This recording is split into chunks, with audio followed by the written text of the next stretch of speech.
Hello everyone and welcome to the Honda Racing e-motorsports 2025 Grand Final Europe, Middle East and Africa region, coming to you live from the Polyphony Digital Studio here in Tokyo. I'm Peter Lyon and I'll be your host for today's broadcast. And joining me is our race analyst and one of Gran Turismo's top drivers and an accomplished real world driver, Igor Fraga. Igor, welcome, and you have just won your first race at Suzuka in the Super Formula. Congratulations. Thank you very much. Thank you for having me here.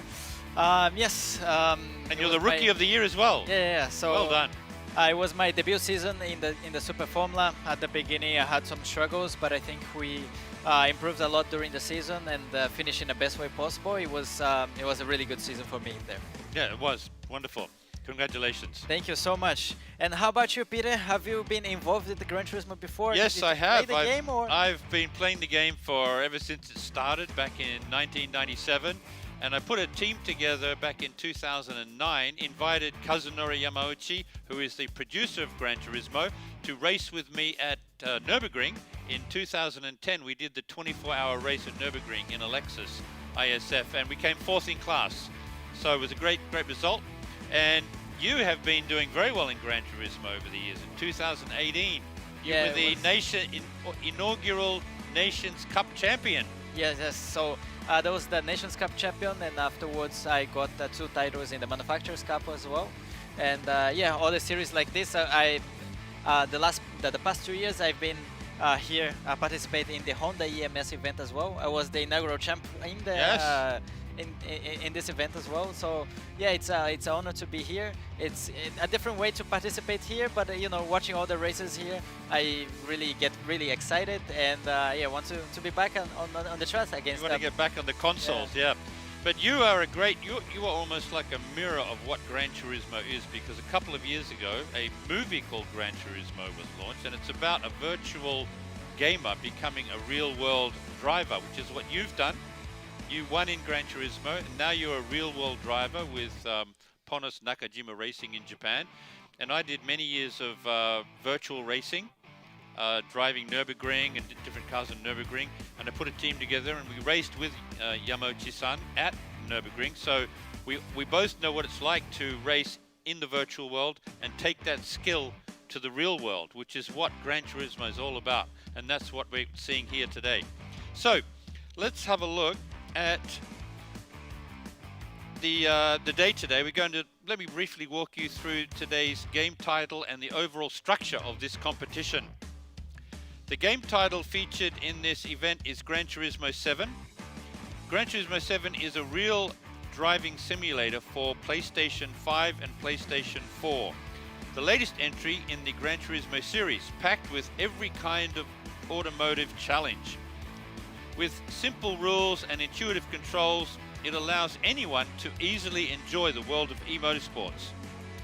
Next, let's look at how the competition has unfolded so far. From August 29 to September 28, we held an online qualifier. A total of 225,169 drivers from around the world challenged a time trial using the NSX Concept GT16. A works machine built exclusively for the GT500 class in Super GT.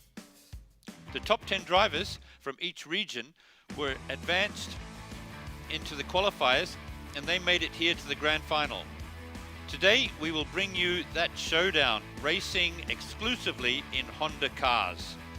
In this broadcast, we'll be covering the race for the Europe, Middle East and Africa region. We'll be with you for roughly 3 hours, and we determine the fastest driver in this region. Be sure to stay until the end, until the finish of the third race. Due to the time difference, we will stream pre-recorded races. Before we continue, we have a brand new illustration panel of Korone Inugami, the Honda Racing eMS ambassador and virtual YouTuber, displayed right here in the studio. And you know something about Korone. Yeah, so Korone-san was actually watching or Super Formula race in the penultimate round in Fuji, and yeah, she went to watch my car. Also, I did an interview with Oka-san together with Korone-san, and I think she gave me good luck because it was my best qualifying position at that day, and then this race was actually cancelled. Oh. But the race that replaced is the one that I won. So basically, it was Oh, so some good luck. Exactly. So we'll have to go and thank her later on then, I think. Definitely, yeah. We need to bring her into every race now. Okay. Currently, Korone is taking a break from her streaming activities. For today's watch party, Chihara Rindo, a member of the eMS family, is joining in to support the event. So please check her out on a line as well. And to everyone involved, thank you as always for supporting Honda Racing eMS. Okay, now let's take a look at the race regulations for today's event. The grand final consists of 3 races in total. Points are awarded based on the results of each race, and the driver with the highest total points will be crowned the winner. If there is a tie, the final ranking will be determined by the results of race 3. So here are the regulations for race 1, which will be starting very shortly. Okay, the car is the Honda S2000 from 1999. The circuit is Tokyo Expressway, south clockwise. And laps, 7 laps in this race. Yeah, it's pretty much a sprint race. There's not much tire wear involved, so it's a comfort soft tire. Yeah. And yeah, it's gonna be give it all from the beginning to the end. I see. And it's a rolling start, which you like very much, I believe. Yes, it's easy to manage the positions, especially at the beginning. It's not gonna be so much chaos there into the first corner, so you have a little bit of time to kind of adjust your position, watch closely what the other guys are trying to do, and start your race from there on. And of course, Tokyo Expressway does exist. The actual Tokyo Expressway does exist, of course, but in this game, it is a fictional track. Yes. Although we've come at it from very different positions, I suppose, because I'm a driver living in Tokyo, so I've driven on the expressway many times in the real world, and now I'm driving in this fictional world of Gran Turismo. But you started in the this track in the virtual world, yep, and then you actually drove the real world. Yeah, exactly. And then like 2 or 3 years ago, I came to Japan, and then I needed to take a driver's license from Japan as well. And then started to drive the road. It was quite confusing because you have so much things going on. But then on the points that the track that have in the Gran Turismo is like, okay, I've been here. You know this road, yeah. I know that corner. I know those walls, yeah. I've been here before. And the car we're using is the Honda S2000, which of course is the sports car that Honda launched in 1999 to celebrate their 50th anniversary. And you've driven this car in the race, right? In Gran Turismo. In Gran Turismo, I've driven it many times. I think it's a car that it's really focused on driving. I wouldn't say only for track, but also just to enjoy driving. You have all the console that is like kind of turned around cockpit, you, like a cockpit, everything looking towards you. So I think the pleasure of driving this car, it should be amazing in real life. I would love to drive this car one day. You will. It's a great car to drive. I remember it very well, testing it 26 years ago now. The car actually has a 2-liter 4-cylinder engine. It's naturally aspirated, has around 250 horsepower, 6-speed manual transmission, and the highlight of the car is that it revs to 9,000 revs, which is really unheard of in a car of that caliber. Yeah, it's amazing to see, especially a car that comes out from the manufacturer. It's 4-cylinder, 250 horsepower. Yeah. It's amazing, and it's from '99. I mean, Exactly. Until this day, this car is like really quick for the package that it offers. So it's definitely an amazing car, iconic car. And I must say, apart from that 9,000 red line, the gearbox, that 6-speed manual transmission, what a gem. What a gem that is. Beautiful short shifts, very mechanical in its response. Wonderful gearbox. Okay, so what we should do is we should ask Igor what he thinks viewers should watch in this race. So what do you think? Yeah, so the first bit of this this track, Tokyo Expressway, it's going to be a little bit narrow. There is high-speed corners in there, so it's going to be difficult to overtake. So you will see that all the cars going, like, you know, using all the track, getting really close to the walls. And then the second bit of the track is very high speed. There's two long straight lines coming in, so a lot of slipstream battle will happen there. Slipstreaming, yep. And then you have to be really smart and when you are trying to overtake or when you battle someone, because if you slow down a little bit, you lose your slipstream, and then you open up a chance for the cars behind to kind of catch up. So you have to be really smart to pay attention when to kind of gamble your battle. And they don't really have to worry too much about tire wear here, do they? Because we're using Comfort Soft, and the tire wear is very low. It's only one time. Yeah, exactly. Yeah. So you don't have to think about it. You just have to think about your position, and that's it. Okay, good. Okay, thanks very much, Igor. Okay, for race 1, the starting grid has been determined by the results of the online qualifiers. So let's have a look at those results. So in pole position, we have Daniel Aluni. In second, we have Valerio Gallo. In third, we have Kai De Bruin. Fourth, we have Francesco Bertani. In fifth, we have Thomas Labutali. In sixth, we have Kilian Drummond. And then in eighth, we have Damien Chaffee. In ninth, we have Jose Serrano, a very well-known name in the world of Gran Turismo. And 10th, we have Antonio Santos.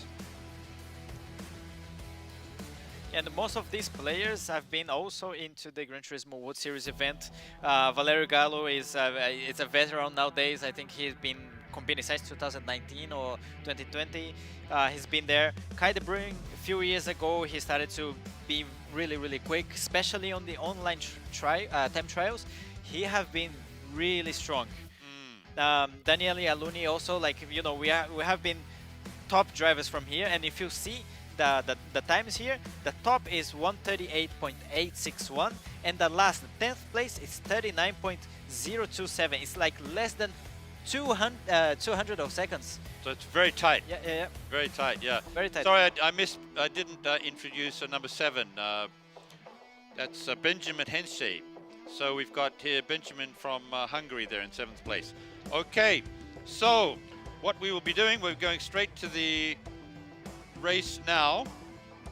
Let's have a look at the race 1.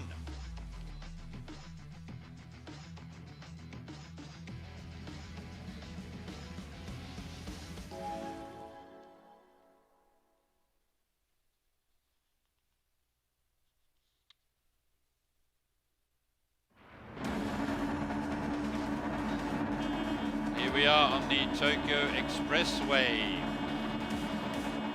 10 S2000s. So in pole position we have Daniel Aluni, then Valerio Gallo, Kai De Bruin. In 4th we have Francesco Bertani. In 5th we have Thomas Labutali. In 6th place, Kilian Drummond. We have Damien Chaffee in 7th. Jose Serrano in 8th. Antonio Santos in 9th.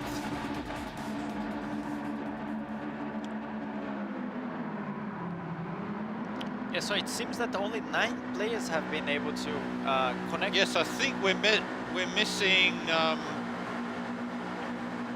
Benjamin. Yeah, Benjamin Henschel, number 7 from Hungary. I think he had some issues or maybe something some like Wi-Fi issues or something. Yeah. Maybe, yeah.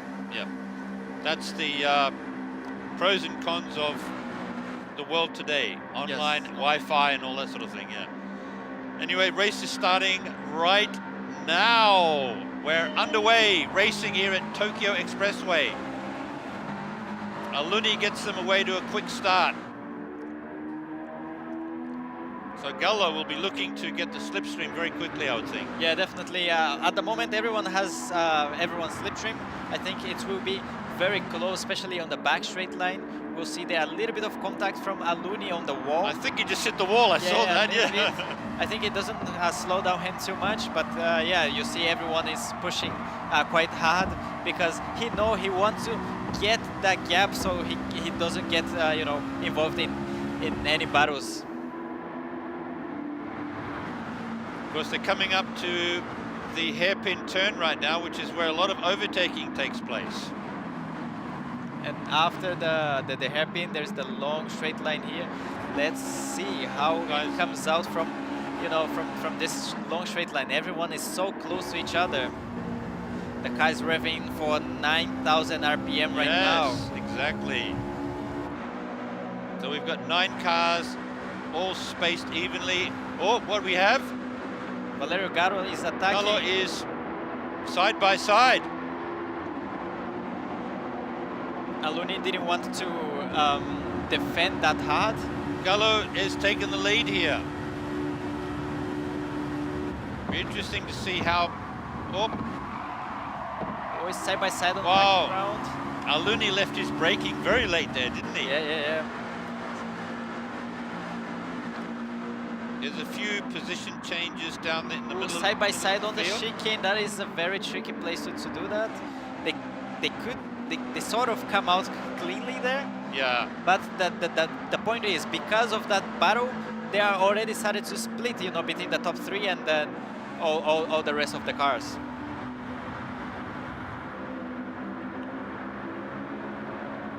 Now the top 3 are in a comfortable positions, and so they've got a 1.3 second lead over the. And what they want to do now is kind of work together and, you know, leave the battle for behind, and then the top 3 can fight each other at the very last laps. So Aluni is looking to get in the slipstream of Gallo. They're already 1.5 seconds basically ahead from, you know, Frankie. So wow. It's going to be a big advantage for the top group. Yeah, Bertani is falling back, isn't he? Falling back and follow a bit of connection there. Few changes. Aluni is slipped down to 3rd place now. Kai de Bruin has come up, yeah. Tried to do the overtake, but he couldn't complete it. We'll see who gets in the front after. Aluni's got it back again. Yeah. Side by side. Too wide going down Tokyo Expressway. It's a very narrow track, isn't it? Yes. In the real world, you feel it even narrower, to be honest. It is. Going through that tunnel. You've only got one line through that tunnel. He hit the wall. Valerio oh no! With a mistake there. That's very unusual from him, I'd say. Very unusual, yes. So Aluni's back in the lead. Side by side going through the corner there. Yeah, the bottom 4 group, the bottom group, if they want to get closer, they need to stop fighting, but they are fighting so hard with each other. Yes, Labutali and Bertani have switched positions, 4 and 5.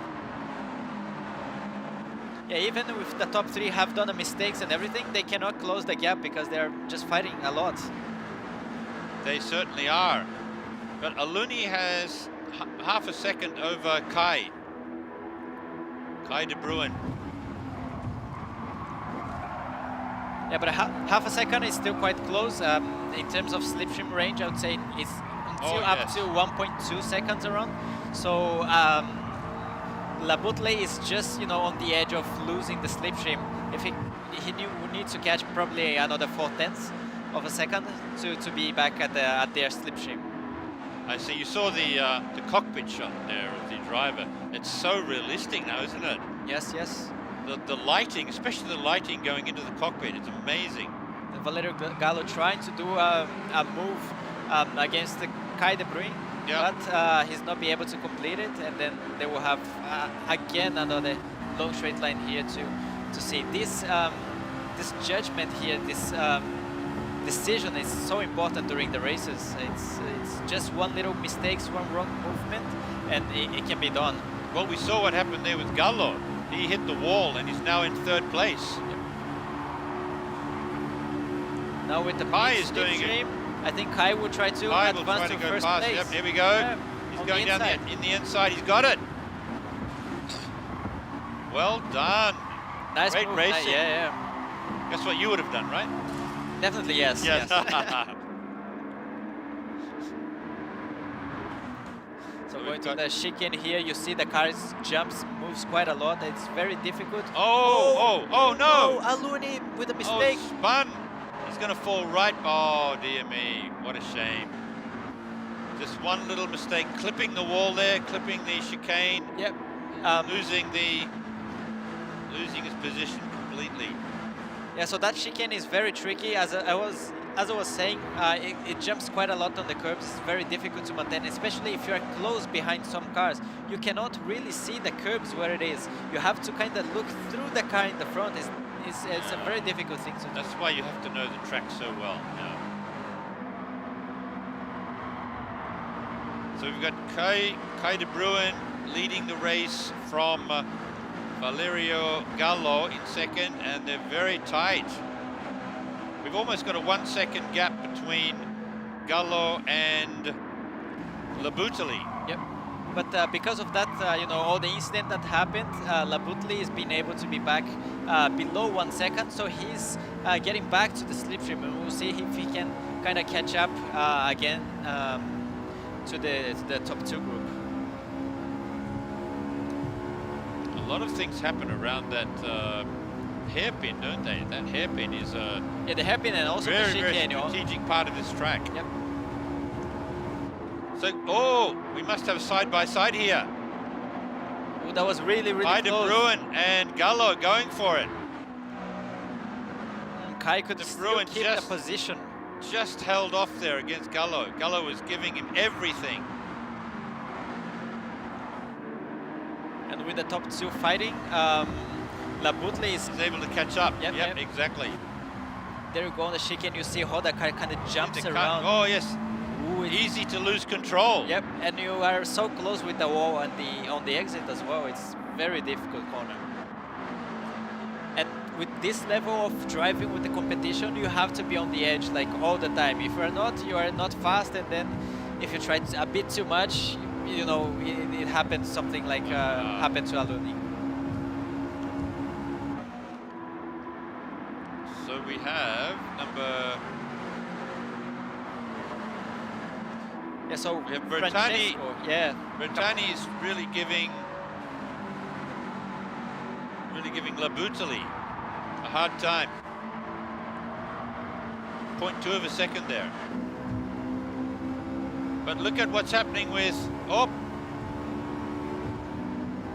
here goes Gallo. Gallo is all over the back and going into the hairpin. What's happening here? Gallo goes down the inside, no. Bruin managed to keep him off. yeah. Kai was a bit wide on the apex there, but he could manage to keep in the front.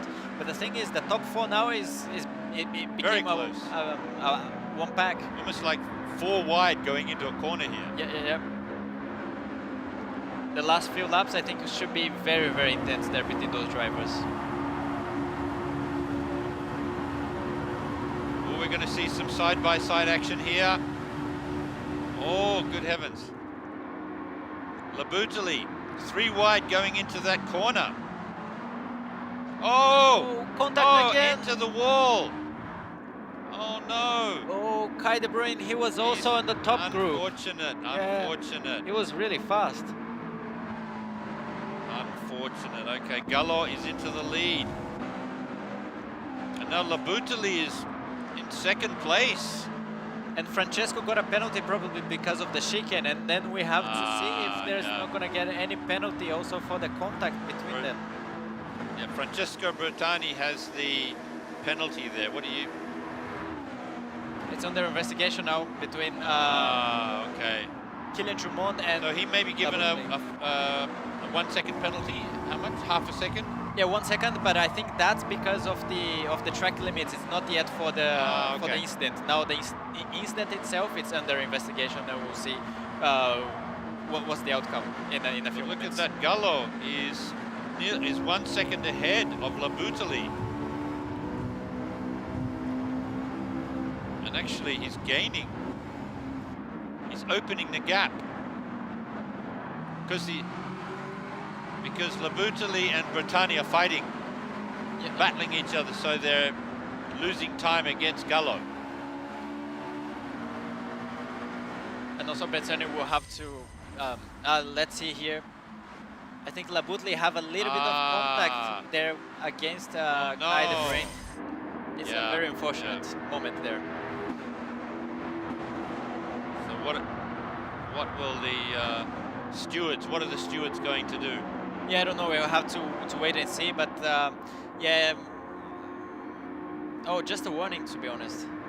I was actually a little bit surprised, but... so they took it as a racing incident.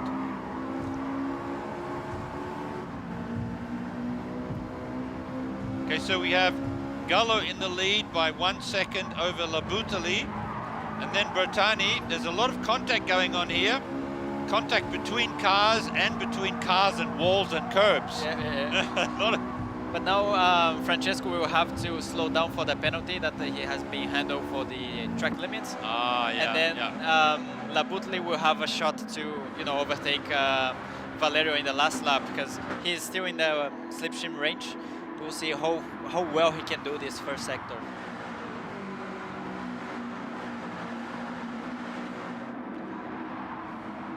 And it was great to see the Shinkansen bullet train passing by in the background, a train that we know very well. Yeah, also the metro line also. Metro line as well, yeah, exactly. It's very real, isn't it? Very real. Yes. So Gallo is still in the lead, although Labutali seems to be catching him. Yeah, but still, like the first sector of Valerio, it was really, really strong. If he have around like 8-7 of a second for the gap for the straight line, I think he'll be able to manage to keep his position there. So we're on the final lap here. Can Gallo hold off Labutali? I think he can. Yeah, I think he can. Yeah. And also Valerio is doing different lines here on the straight line, just to make sure that they have more difficulty in getting his slipstream. I see. Yep. Going through the tunnel, coming out. He's changing direction more quickly and so on. Yeah, the gap closed down to 0.5 of a second. Is catching him, yeah. Yeah, but yeah, it's already on the corner, and then it's more technical section right now, so I think it's going to be very difficult to Labutali try something against Valerio. Well, it was a shame about Aluni and Kai de Bruin, who were both doing very well. Yes. So it looks like Gallo is going to take the win, half a second ahead of Labutali. There he goes. Well done, Valerio Gallo, winning over Thomas Labutali, who came up from 5th to take 2nd place. And also another thing that we were kind of missing a little bit is that Antonio Santos from 10th place, he finished in P3. That's amazing comeback. Yes, of course. That's an amazing comeback. That's wonderful. Well done.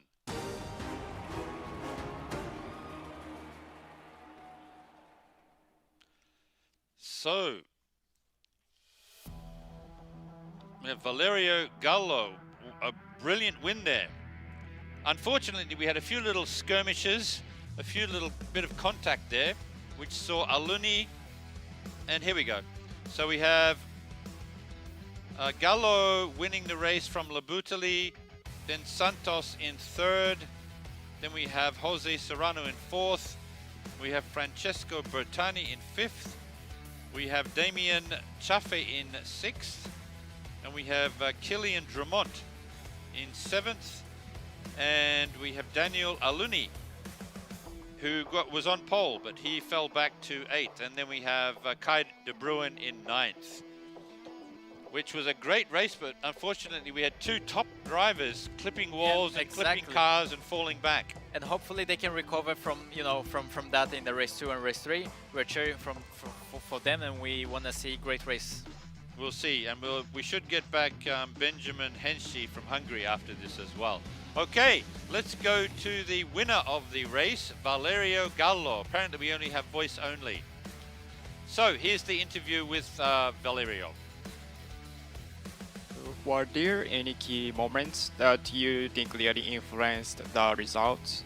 I personally think this race was very close. First of all, I mean it's always very close with everyone, but the key, let's say, the key point about this race, especially on this track, was consistency. And consistency, especially on the chicane part, that we saw, it was very tricky for everyone. We saw like people jumping, losing control. Also for me, it was the same, the same trouble, but at the same time, it was the challenge of the event, and I had to deal with it also in the practice, and it was very hard for me. But at the same time, I feel like that I was very opportunistic at the right moments, and I was able to make my way into the lead with some mistakes from the other guys, unfortunately. But I think also luck was a matter also in this race. Yeah, thank you. So also let me ask one more question. So did you have any strategy for the race one? To be fair, no, because in the end this was a race that didn't really require too much management in terms of the tires and the fuel. It was more tactics, like tactically, right? And trying to be, following, but at the same time trying to like time out the overtakes at the right moment, because on the back straight, on the long straight before the chicane, that was like the main occasion for overtakes. But you have to also, let's say, try to imagine what the other were gonna do from behind, and try to, visualize, let's say, the race in the like up ahead. And that's what I was trying to do for this race, as it was very, very close, very also risky, let's say. But yeah, that's probably the the real strategy I put on. Yeah, thank you so much. So that's all for the interview for race one. Okay. So good luck for next race. Thank you so much. Thank you so much. Well, it was good to hear from Valerio there. He's one of the top drivers in Gran Turismo now. He seems to be, he's 25 years old, but he's been around for quite a while, hasn't he? Definitely, yes, and he's a champion. Yeah, he's a world champion yep, as well. Yep. I mean, we're talking about the top drivers, Yes. of the world here. And yeah, he's doing. He did a little mistake there on the back straight line on the high-speed S's there in the tunnel. But then after that, he recovered really well. He did the right decisions, and yeah, all the other drivers were doing a little mistakes and so on. He could, keep himself calm, and then how can I say, restore his position. And then after that, he was brilliant on the last lap. He had a strong pace. So it comes down to your skill, of course, your knowledge of the car, your track, your race skill, race technique, but also there's a bit of luck in there as well. I mean, if you get clipped as you're going into a corner, you get clipped and your tail goes out and you hit the wall, you're going to lose all of your positions. So yeah, just like what happened to Kai. I think he was doing also a he great was doing race. very well. Aluni was doing well, in addition to that, and they both clipped the wall or they clipped another car and they fell back, which was unfortunate, which of course gave Valerio the chance to win there. So well done, Valerio Gallo. He goes into the lead. So we'll be looking at a point ranking. No point ranking, okay. But he goes into the lead. So let's go to race 2. So here are the regulations for race 2, which is the Honda NSX Group B rally car. And we're racing at Dragon Trail Gardens, which is of course another fictional track inside Gran Turismo. This car is the Honda NSX Group B rally car. The race is going to be held over 10 laps. The tire they'll be using is Racing Hard. And it's a rolling start. And the grid position will be taken from the results of the first race. So, Igor, you know this car. What do you think of the NSX Group B rally car? Yeah, Look at the ride height. Yeah, so Good heavens. So this car, it's the second generation of the NSX. Yep. It has the hybrid part. It has the V6 engine in there, but it's reimaginated as a rally car. So you have a big ride height there, a lot of suspension travel, and usually you use those. Look cars. at the ride height. usually you use those cars for gravel, but we are using this time for tarmac, for actual racing track, and we are using a racing hard tire, so it's a tire that has a lot of grip. So I think the car will move quite a lot. When you brake, I think the front will, how can I say, compress. Yeah, a lot of pitching, a lot of movement on the suspension, and the driver will need to, how can I say, manage all of that. I mean, this track has a lot of high curbs. It's going to be easier to go through the curbs with this car, but it's going to be hard to manage the movement, the suspension that the car has in. I see. To keep it stable. Exactly. Stability in the corners. Yeah, I mean, but the car we're looking at is Honda's NSX, of course, which has, as you said, the 3.5 liter V6 turbo with 3 electric motors, so it's a hybrid with over 500 horsepower, 4-wheel drive system. It has the super handling all-wheel drive, which is of course a torque vectoring system which distributes torque between front and rear and left and right to give you optimal traction and grip. And that's what we'll be using in this race. We would love to see what Valerio Gallo would love to say about this car, because I believe he's a big fan of it. So what do you think about this car? Yeah, as I said, I usually drive more on gravel. Sometimes I've driven some events with this car in the gravel, but not really on the tarmac. Yeah. So yeah, I'm quite excited to see how the drivers will manage all of that movement of the suspension and everything. I think it's going to be, it needs to have some precision. So yeah, I'm very excited to watch the race. Thank you. Okay, thank you, Igor.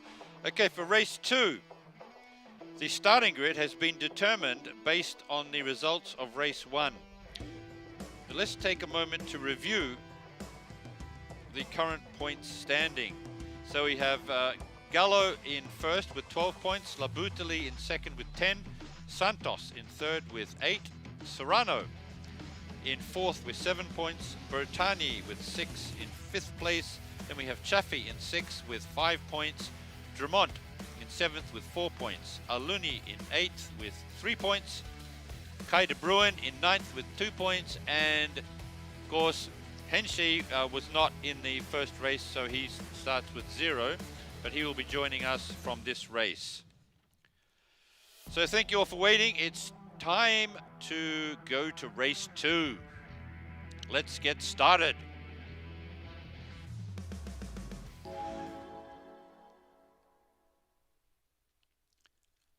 Dragon Trail surrounded by mountains. Yeah, I mean, wonderful. It should be beautiful to be able to race in this track in real life.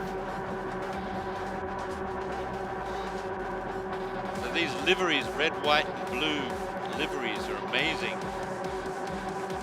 Okay, so let's have a look at the starting grid. In first we have Valerio Gallo. Second, Thomas Labutali.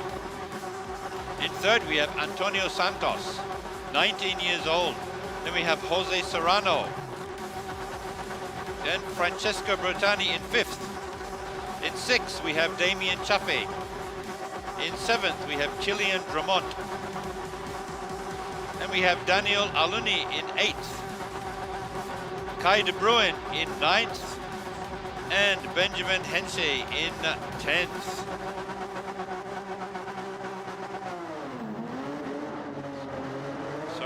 We're away for the warm-up time, and they'll be coming up to the start very soon. This track also is very hard because it has a long corners.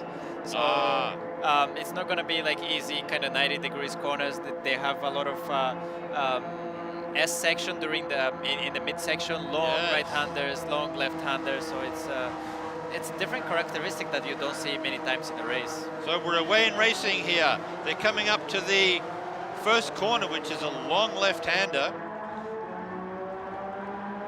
And also we saw in the Americas region, after that there is the chicane part that is very easy to pick up the track limit penalty, so all the driver have to be really careful over there.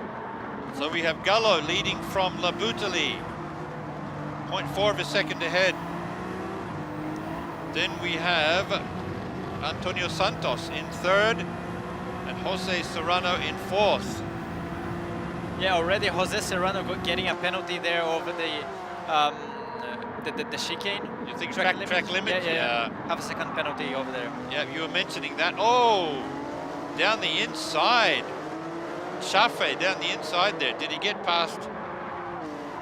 No, I don't think so. I think Francesco could just keep him out. Yeah. So Gallo is doing a great job staying in the lead there, with Labutali hot on his tail. Oh, also Damien had a penalty right now. I don't know exactly how much time, but yeah, he also got a penalty there. So we have probably both of these drivers were penalized for track limits. Yes. So we have Damien Chaffee. Now with that, Francesco is attacking Jose Serrano. Jose Serrano being able to defend just about it. And also the top three getting very close to each other. Look at Santos giving Labutali, coming up right in his slipstream. Can he get by? The top three drivers are very close together. Look how the car dances a little bit through the corner. You can see the suspension is very soft, so it's very difficult to manage like a stable position. You're right. So there's only 0.6 dividing the top three drivers. It's a great looking track, isn't it? Coming down the hill, you can see the ocean in the background. And you have the mountain on the other side. It must be so beautiful around there. So are we going to see any position changes? Because the top three races are very close together. Gallo, Labutali, and Santos. Well, Labutali is very close to. It's all over him. Look at the tire marble flying around everywhere.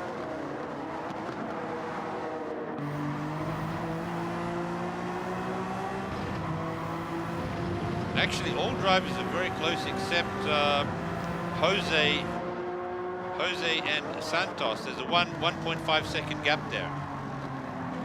Yeah, I think Jose got a penalty, so kind of split the group up a little bit. And he's holding the others back. Yeah, but I think he is always really quick.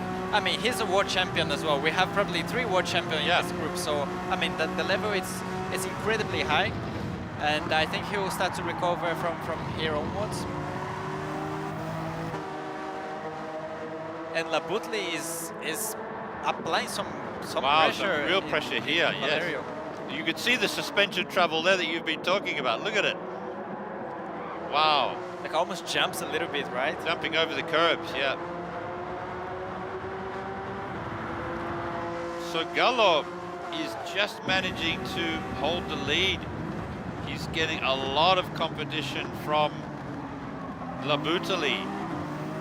But I think Labutali knows that behind is Santos, and probably these guys, you know, some of them kind of practice together.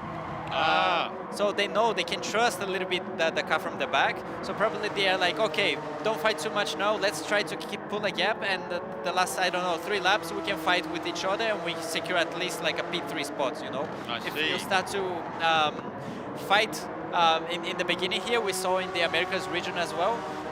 It can happen mistakes, it can happen penalty, a lot of things can happen, and yeah, it's the safest way. And then afterwards you can. Labutali getting the slipstream. Can he get past? He's right on him. Tail to nose racing here. Good heavens. Labutali's all over Gallo. I think he's just kind of sitting there and waiting for the right moment. I don't think they will attack too soon. They call it tail to nose. I'd rather call it nose to tail. Yeah. Look, the car getting sideways on the entry of the corner. It looks great. Yes. Oh, the driver's pushing to its limits. These cockpit scenes. See, you can see the driver behind in the rear view mirror. That is real world racing almost. Yeah, wow. Jose Serrano is keeping up really well to the pace of Valerio as well, because it's, Labutali's going for it. Labutali's down the inside. Is he going to get past Gallo? Yes, he's made it past. What a great maneuver. Well done. And Gallo's coming back, no? He tried to switch back there. Yeah, he didn't tried a little bit, but you know, he knew like, okay, that's not the right moment to fight so hard. But it was definitely a Great move from Labutali. Yeah, yeah. Well done. Using late braking there. You see when the car, you know, stamped on the brake, the front just get really Dives. big. Yeah, dives a lot. Yeah. Oh, getting a bit sideways there through the corner.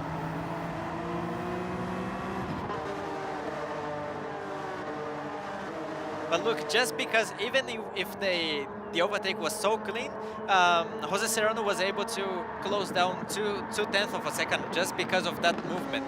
Exactly. So they're all, the top three, there's only 0.4 of a second between them. And if they start to fight a little bit in one lap, for sure, Jose Serrano will be, you know, on the tail again. Or Aluni colliding with another car. Just a warning. Ooh, a little bit of contact there. Valerio. Oh, wow.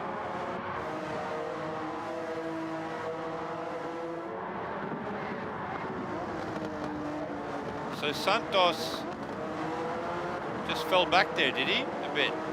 Yeah, I think there's some connection issue. Santos, he had a... Oh. Oh no! Yeah, Santos. I think he lost the connection. Oh. He's not there anymore. Oh. I mean, he was making a great comeback. He was doing great work. Yeah. Oh dear. I mean, last race he came from P10 to P3, and then on this one he was fighting in the top group all the race. It's a very unfortunate moment. What a there. shame. Yeah, these guys try so hard and then they lose it just because of Wi-Fi.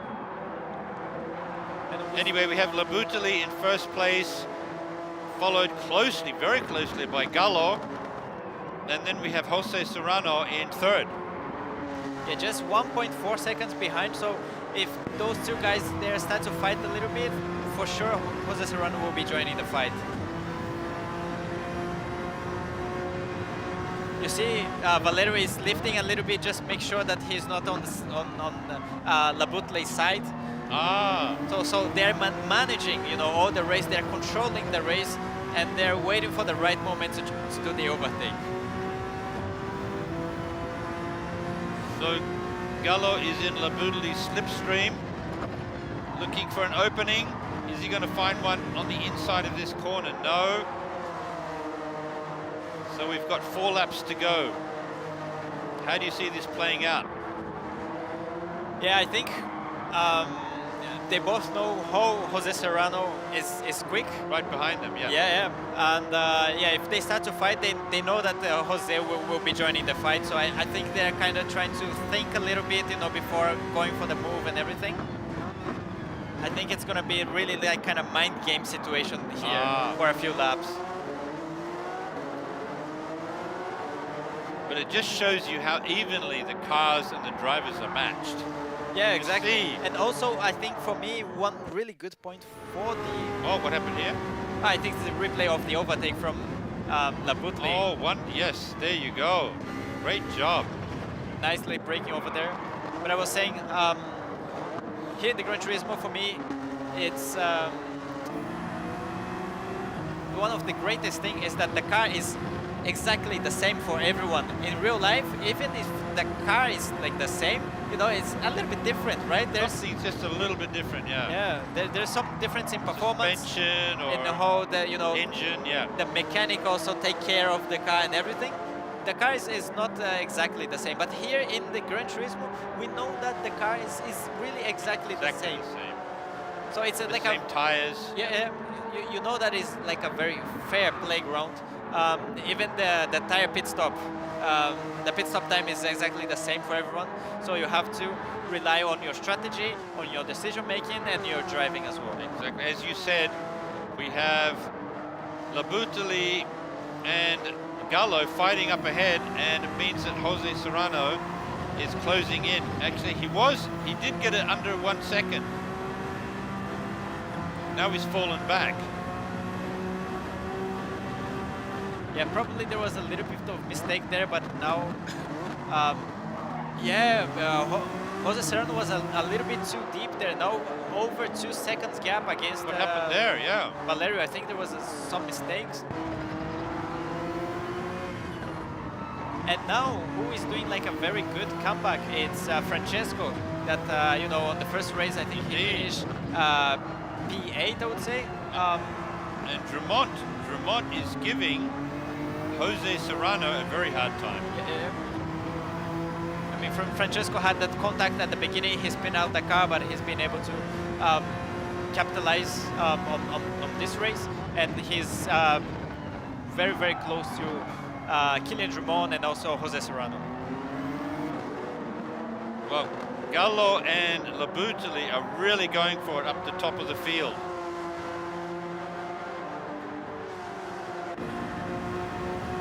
Can Gallo get past Labutali? I think it's going to be really, really close. And also Francesco looking on the inside of Kylian Drummond. He's applying some pressure there. Yes. But yeah, Jose Serrano fell back. Must have been a contact there, or he must have gone wide or something. Yeah, I think he was quite. He did some mistake probably on the chicane, and then he braked himself late onto the hairpin, and he lost some time. And Kylian is going for the outside move. We'll see there if he can get the switch back. Tafe has a penalty, maybe track limits. Yeah, most likely yes. Damien Tafe in 9th. But I'm mesmerized by this race up at the top of the field with Labutali and Gallo. They're really basically staying 0.2 of a second. Yeah, the entire lap. Yeah. And not doing any mistakes. You know, I mean, Labutali is very hard to keep all the pace with such pressure behind, and Valerio to be able to keep, you know, this close entire race. It needs a lot of concentration. Look, they almost touch each other, but Gallo wants to get by. They can keep just inches away, just not touching. It's incredible car control. Yeah, last 2 laps, maybe they start to... He's going for it, he's going for it. Down the inside, will he get him? Yes, well done. No, but can he hold it? Can he hold it? Can he hold the lead? No, Valerio gets the move done, amazing move. But for sure, Labutali didn't give up yet. For sure, he will try to do something in the next corners, I would say. Great exit. Great move by Gallo there. Just 0.2 of a second splitting those two. Let's see on the braking here. No, he won't go for a move yet. We will have a good exit. So we're on the ninth lap here. We've got 1 lap to go after this. So you think Labutali will challenge Gallo again? Yes, it will depend on how close he can manage to, you know, do this section here. If he can manage to stay really close, for sure he will try to challenge Valerio Gallo. So which corner would he go for? I think it's the last corner. I think it's the last corner or the hairpin. Yeah. Those two are the biggest, I think, overtaking point.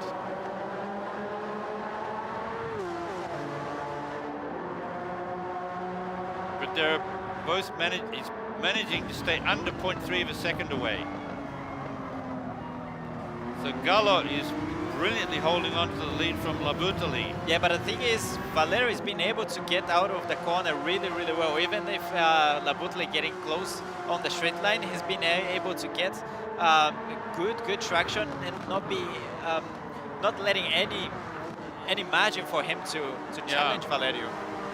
There's a lot of tight racing going on in the middle of the field too, with Kylian, Frankie and Kai.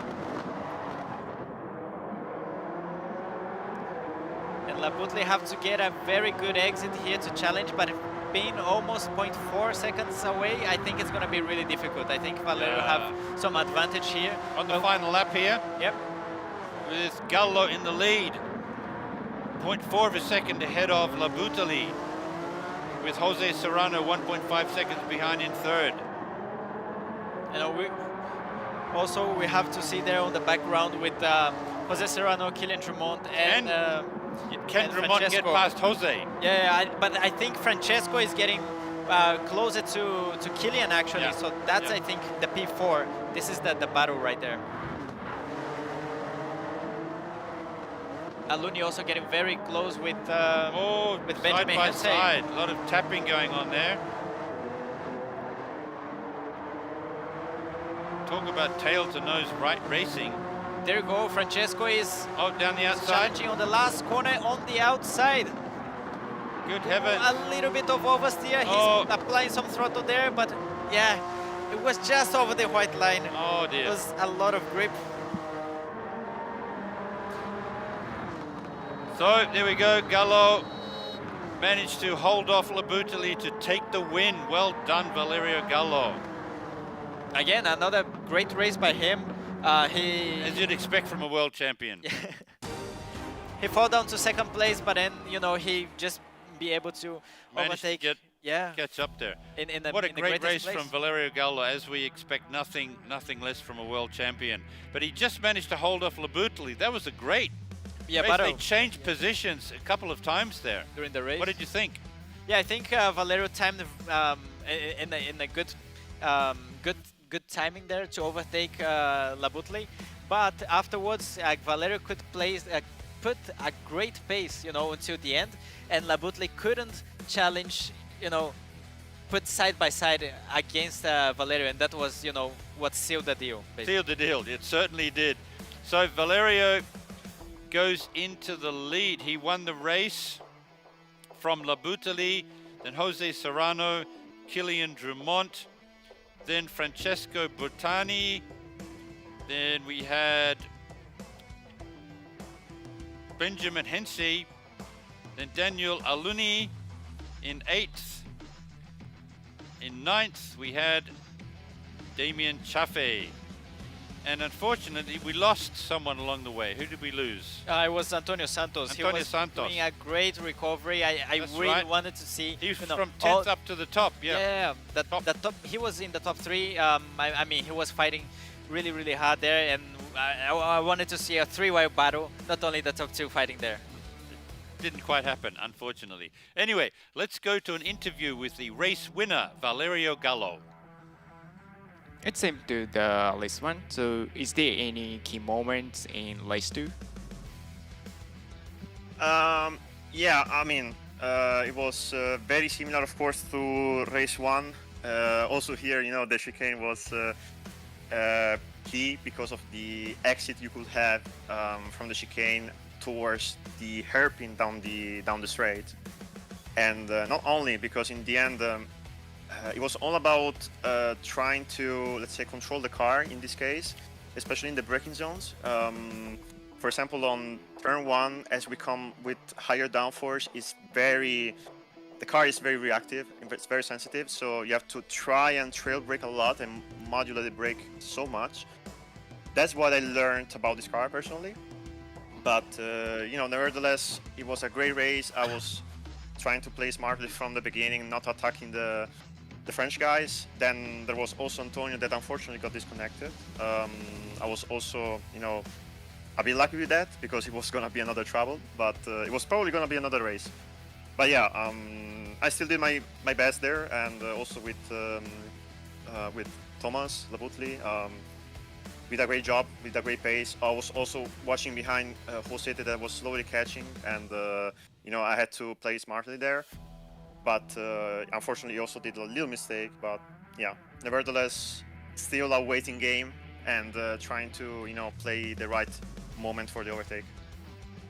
Yeah, thank you. And next question is how was this car and the track combination for you? So were there any parts you found particularly challenging?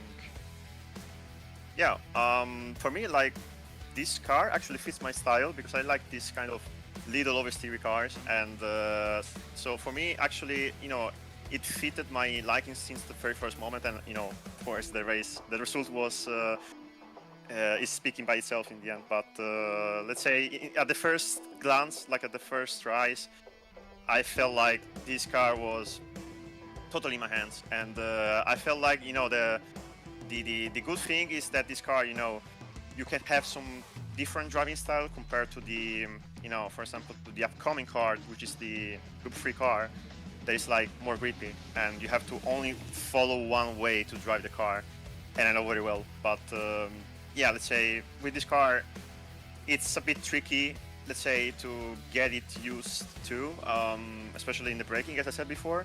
But let's say it has that kind of driving style that can reward you, especially if you actually understand the car, because it's like, yeah, like you have to try and be very, very, very like careful on the braking with your braking input. But also, let's say, on the hairpin, you can also try to drift it a little bit to have more rotation. So that's also, you know, characteristic of the car. Yeah, thank you. So, and lastly, so you got P1 for 2 races. So could you give us the comment for final race? Yeah, of course, I will still look forward to the race 3. And, you know, for me, the race 3 is actually, of course, the most important race. I don't want to look too much, you know, of what I did now, because I have to still, you know, score and still keep it up. But, you know, for the last race, for example, I would really push my best, as, you know, I'm using the NSX Group 3 and it's my own car for, you know, also for the Manufacturers Cup in GT World Series. But yeah, so I really hope I can push the boundaries in the last race, and without anything too much dangerous, let's say, because it can happen in these races. But yeah, surely it's a good feeling for now, but we have to keep the mood up. Thank you. So that's all for interview for race 2. So thank you and good luck. Have fun for final race. Thank you. Okay, thank you so much.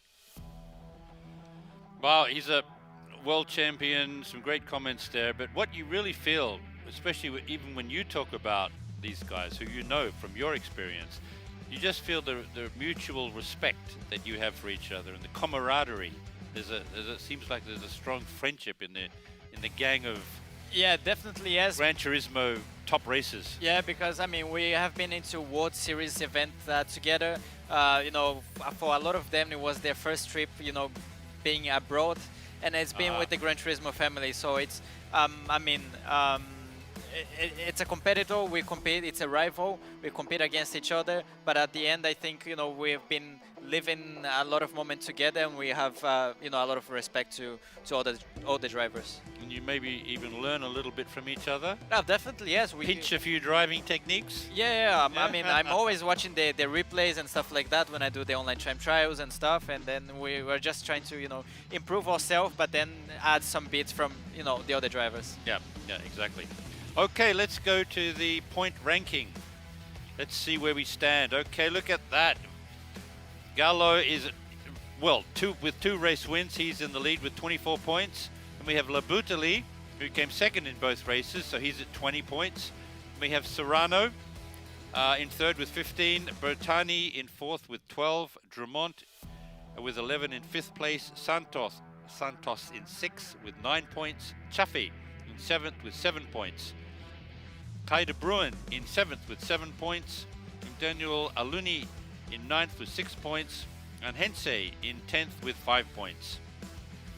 So, Gallo will go into the race 3, obviously, as race favorite. Let's see how he manages his tire strategy. That's going to be a big decider. One thing I can say is that Valerio is a specialist of the Honda NSX GR3 car, because in the Manufacturers Cup he's been racing with that car for years now. He only basically chose Honda. Honda is, you know, the manufacturer that he most likes.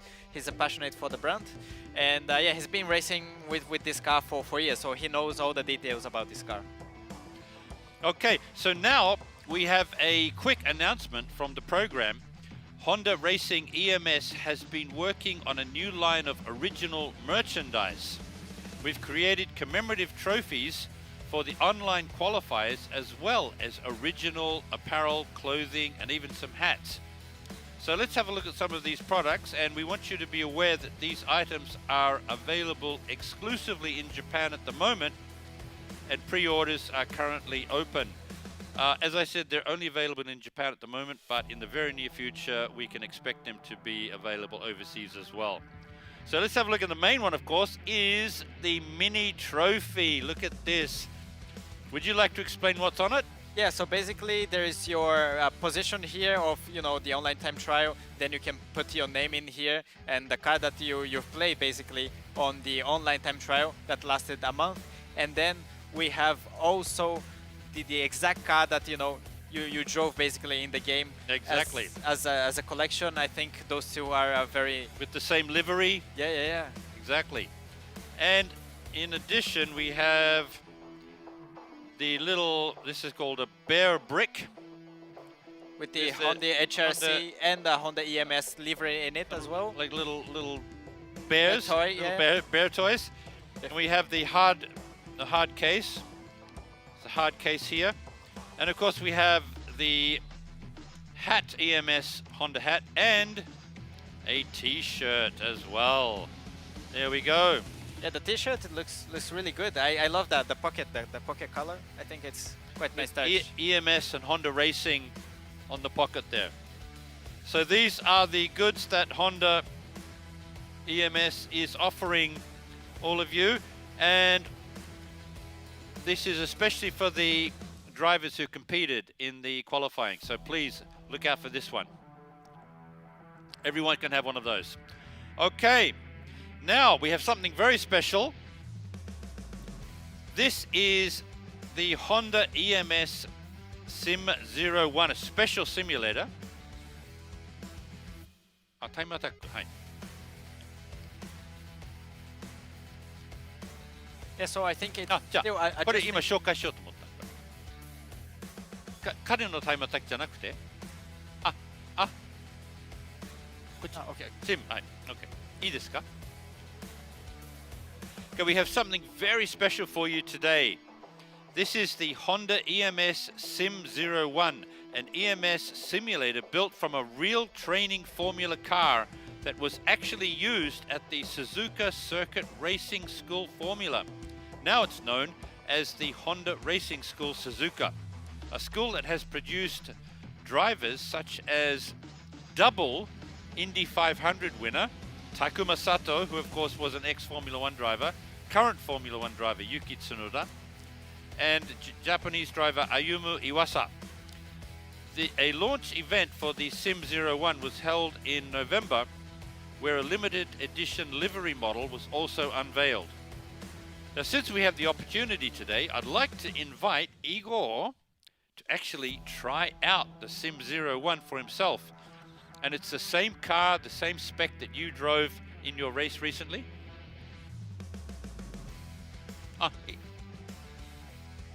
Please try it. Time attack. Okay, 了解です。これどこだっけ? この後ね。Yeah, so I think I'm we are attack. heading to the race 3 for the event. We are gonna see the time attack for the race 3. Okay. Let's head for the 1 out lap time attack. So drivers only have 1 lap. And then this is the regulation that is showing here on the screen with the Honda NSX Group 3, 14 laps, and you have to use all the tire compounds, the racing hard, medium and soft.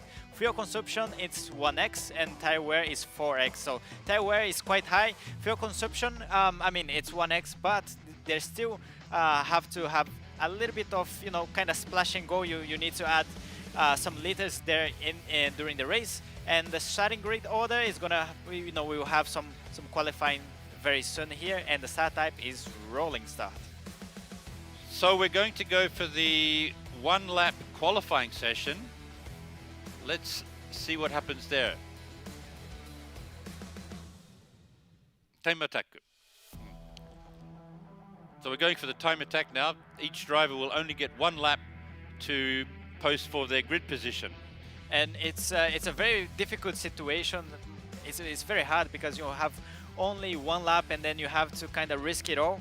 And especially on this track, it's very high speed. You have to use all the track. It's very easy to do mistakes, especially on the second sector. There's the high speed S curves, and you have to be very aggressive on the curbs as well. And if you take a little bit too much, then you get a track limit penalty.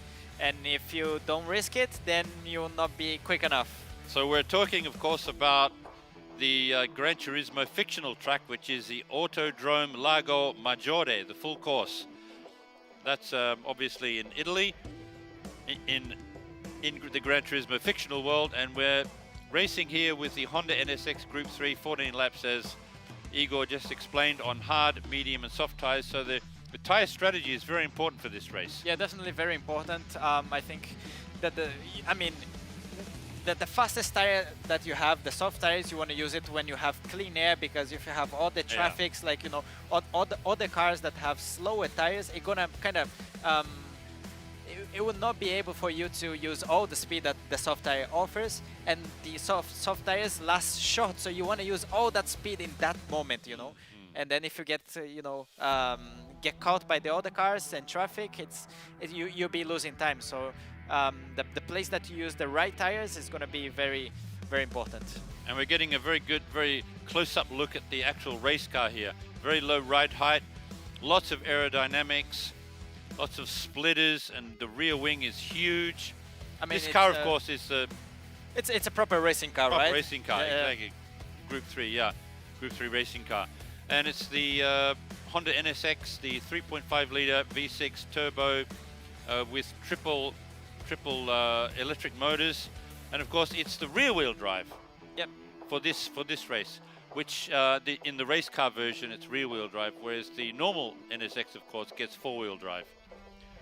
So we're looking at a rolling start here. So let's go. Before we get to the race, we need to go to the one-lap qualifying. Let's go to that.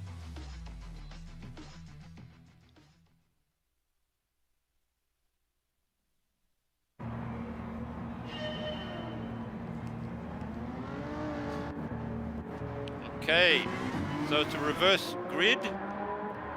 Oh, it's glad to see Antonio Santos back here. He did amazing race in race 1. He got the disconnection in the race 2, but he's been back here for the last race. Good to see him back. So he is out on track now. Only 19 years old. He's very young, and he's been really, really quick as well. You always see his name in the top ranking on the time trials. So we've got Santos out there, we have Jose Serrano on track, then we will have Kilian Dremont. Actually, Daniel Chaffee will be going out next, I believe, then Kilian. And then we have Benjamin Hensey. And Jose Serrano is currently, I think, leading the championship of the Gran Turismo World Series event. So he's been like dominating, you know, the Gran Turismo events recently. He's been really, really strong.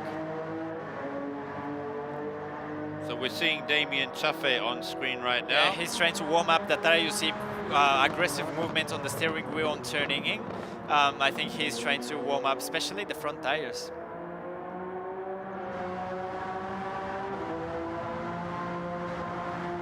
So we have 2, 4, 6. We have 6 drivers out on track right now. It's split in 2 groups, so the bottom 6 qualifier will first go to the track, and then, you know, the top 6 afterwards. Top 4. Yeah. Yeah, top 4 will go to the track for the one-lap time attack. Wow, Hensey. Benjamin Hensey really using the full extent of the track there.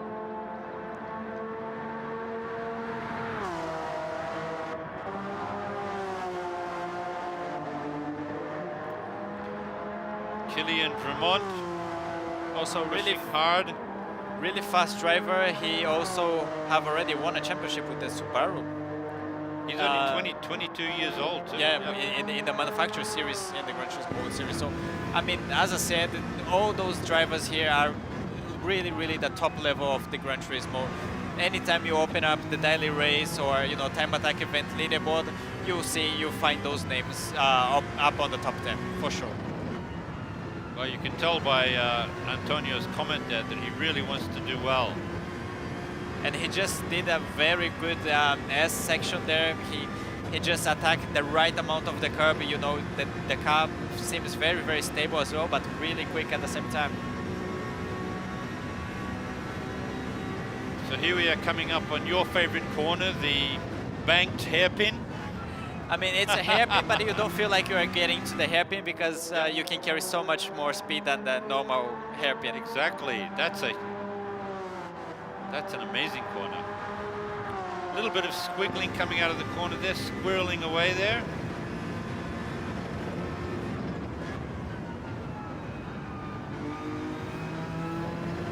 Just doing some tiny adjustment with the throttle, you know, make sure that he can use all the curves.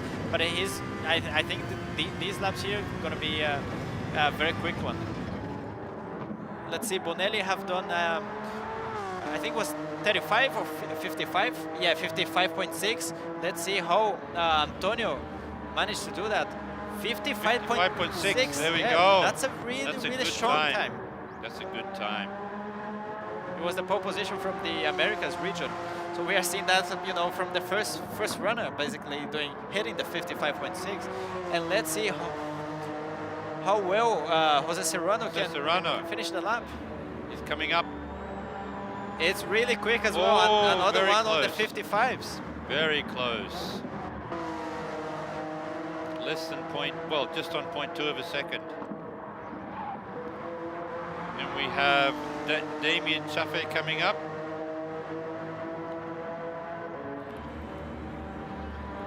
Another 55. The gap is being like really close. Very close. I mean, the level here has been really high. Now Benjamin Hense is finishing the lap. 55.7. P2 Great at the time. moment. P2, yes, very impressive. So we have Kilian Drummond. What can he do? Looks like a good time.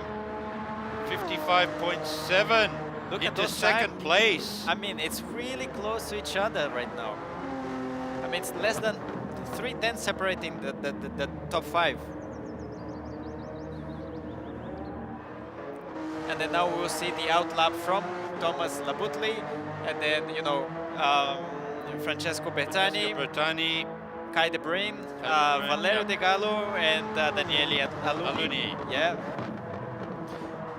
They're just coming out from the pit, and they will start their attack lap very soon. So they only get about half a lap to warm up their tires, don't they, basically? Yeah, but Not a full lap. But when you come up of the pits, the temperature of the tire is not so low, so just running normally, it's fine. It's more about the one lap that you really have to, you know, to put your time. So you don't have like a second chance or anything like that. No, you get one lap. Yeah. Yeah, you get out the pits. You do go for it. Yeah, exactly. Go for it. Yeah. But this is amazing. The first 5 drivers are all in below 156. Yeah. Amazing. So we're seeing Kai De Bruyne, who's only 20.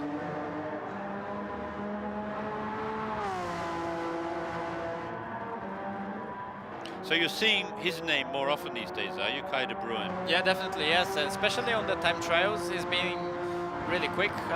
He's been always up there, you know, fighting for the world records and so on. So he's showing strong speed. And Gallo and Aluni are on track now.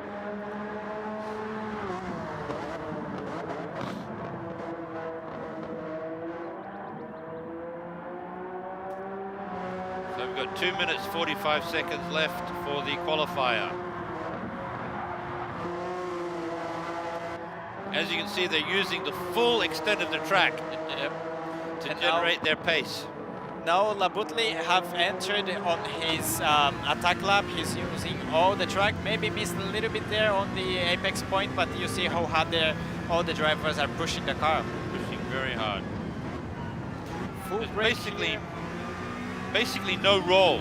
Unlike the NSX in the previous race, the rally car, we're not seeing any roll here at all. It's very different. The car is very stiff. I mean, as I said, it's a pure racing car. So the downforce is great. The ride height is very low to keep, you know, all the floor very close to the ground. The suspension is a lot stiffer, so you can, you know, ride the car really low to the ground and very stable.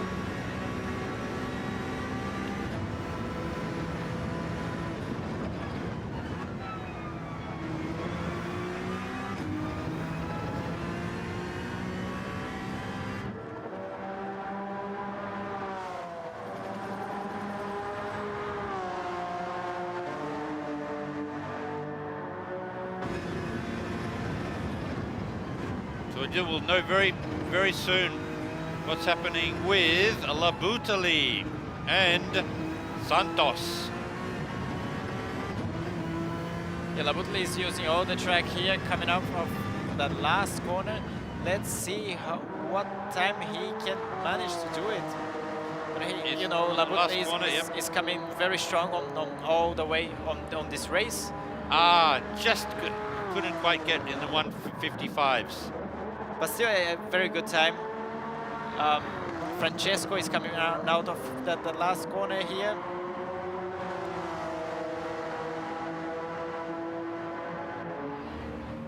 I think this is quite fast as well. He's on provisional pole. That's amazing. That's a great time. Francesco Bertani. Then we have Kai de Bruin. What can he do? Ooh, 55.9. Just in there. So we have 2 to go, Gallo and Aluni.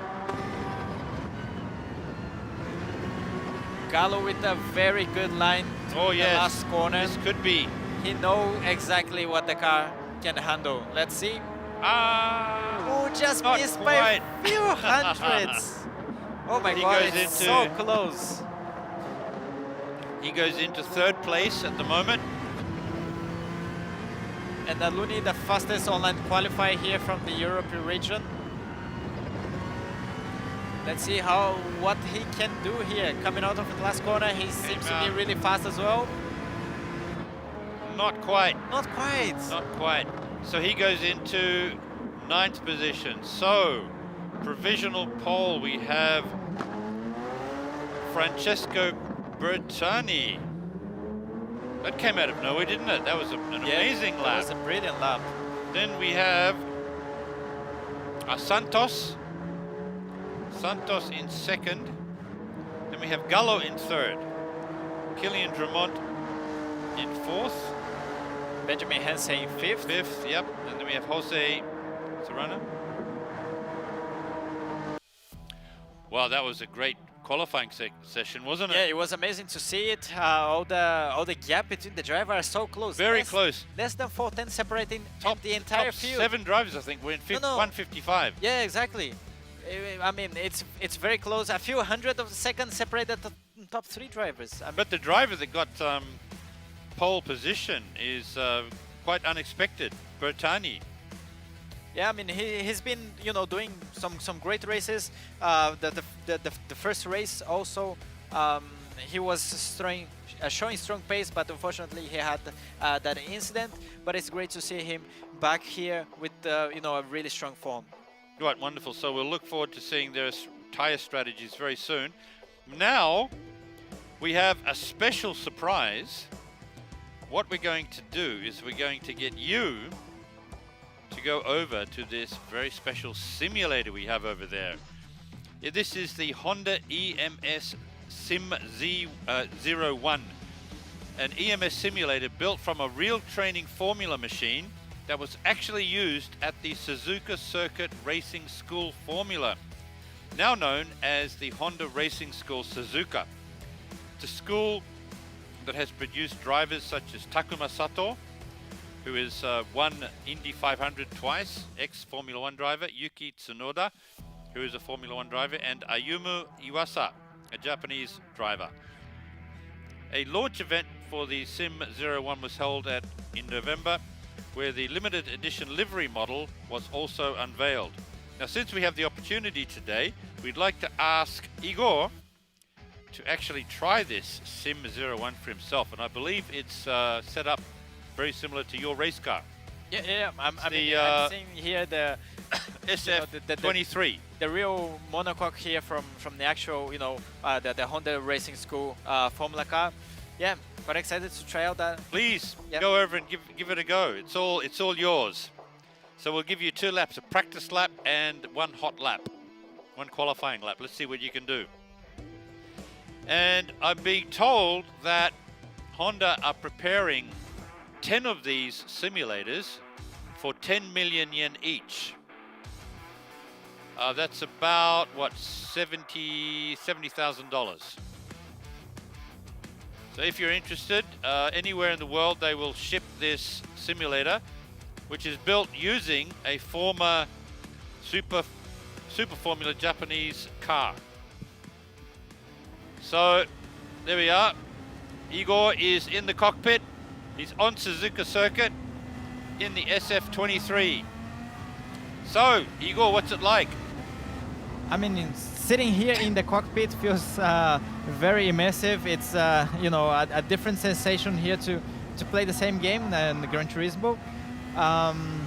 Also the vibration, all the sound that you know, this the cockpit, the system here that they have, it's a very interesting. It's, you know, add another layer of immersion. So it's a really you know, fun simulator here to play with.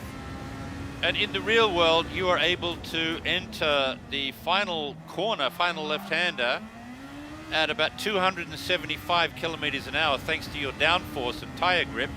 Can you tell us what it's like driving this car on Suzuka circuit? Yeah. So first corner, I think it's very challenging because you enter kind of flat out and start to brake in the middle of the corner, and then you hit probably near 290 kilometers per hour. Yeah. Here at the very end of the track in the 130R as well, it's easy flat actually. So you're at about 276, 277. You went in at 278 there. Yeah. Now you're going to have to brake very heavily to take this chicane. And that's your practice lap. So what I'll do is I'll leave you alone for the next lap so you can focus and concentrate on your qualifying lap. Go for it. So while we'll leave Igor alone for a little bit so he can concentrate on what he's doing, because what he's trying to do is to replicate the best lap he did in his race last month at Suzuka, his real world race that he won. It was his first victory in Super Formula, which also gave him the Rookie of the Year. Well, you can hear the tire squealing. He's using every inch of that track, using the apexes. Now he's just going to tap on the brakes to take this corner. Heavy braking to take this 90 degree. This car is a Super Formula from 2023. It's a 2-litre, just over 500 horsepower. It also has a button, a boost button on the steering wheel that gives you 200 seconds of extra power. So during the race, when you really need an extra boost to overtake someone, it will give you up to 200 seconds of power. And that's exactly what he did in his last race. He used every second he had to maintain his position number one. That's why he was able to win the race. So we have a lot of expectation into Igor's future. Here he is coming into the chicane, braking very heavily, going through the chicane, accelerating hard, keeping it very tight. What does he get? 136.6, great time there. Very close to the time you got in the actual race, right? Yes, there was a big yes there, okay. So, is Igor happy with the lap he just did? Because the world today, racing drivers must be as good on simulators as they are in the real world. And of course, he comes from the world of virtual and he's moved over to the world of real racing now. So what did you think of that simulator? You got a time of 136.6, I think. Quite a good time. Yeah, I think it was quite similar of the lap time that we do in the Super Formula. In the real world. In the real world, yeah, exactly. But yeah, on the real world, you have that tension of the speed, the G-forces. You know, if the car loses out a little bit, you know, you have all the fear. And here you can, you know, attack more with the confidence, I'd say, yeah.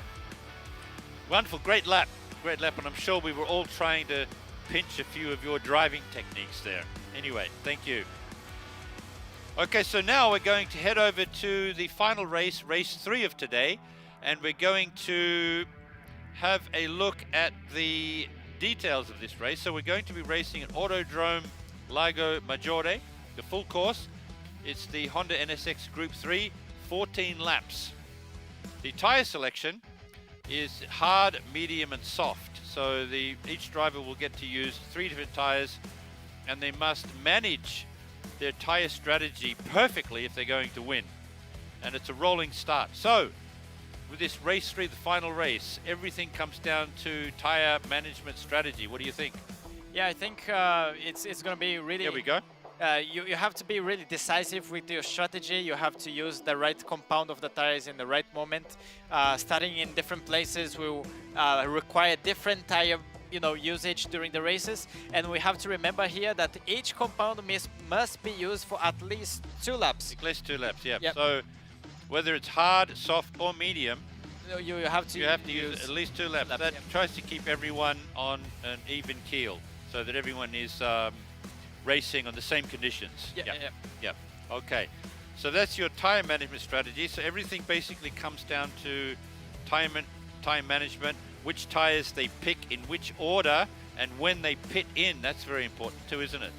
They have to pit. And of course, the tire management strategy, we cannot ignore their grid position, because if they're up the front, they're going to maybe choose a different tire than if they're down the back. Definitely so, yeah. In the front, probably medium or soft if you want to get away from the back. But yeah, you have to be careful, because if you use the racing soft at the beginning, it tends to wear kind of a little bit more. So yeah, it's a difficult decision to make here. Okay, let's go to the point ranking to see where we are in terms of after race 1 and 2. So leading into race 3, the final race, Valera Gallo is in the lead with 24 points, having won both races. Labutali is with 20 points in second. Serrano has 15 in third place. Bertani has 12 points in fourth. Drummond has 11 points in fifth. Santos has 9 points in sixth. Chaffee has 7 points in seventh. Kai de Bruin has 7 points in seventh. Aluni has 6 points in ninth, and Hensei has 5 points in 10th. So it's going to all come down to tire management. And I think it's going to come down to Gallo or Labutali in terms of who's going to win this race. Yeah, I mean, it's very difficult to say. All the gap are being really close, and we don't know what's going to happen. Like, I mean, on the last race, we all thought that Lucas Bonelli had all the chances to win in the Americas region that we have streamed early on today. And then he unfortunately had the disconnection during the race. So, I mean, we don't know until the last moment, but I'm definitely very excited to see all the battles that unfold on this last race. I see. So let's get into the final race. Race 3, the final race of today. Autodrome Lago Maggiore.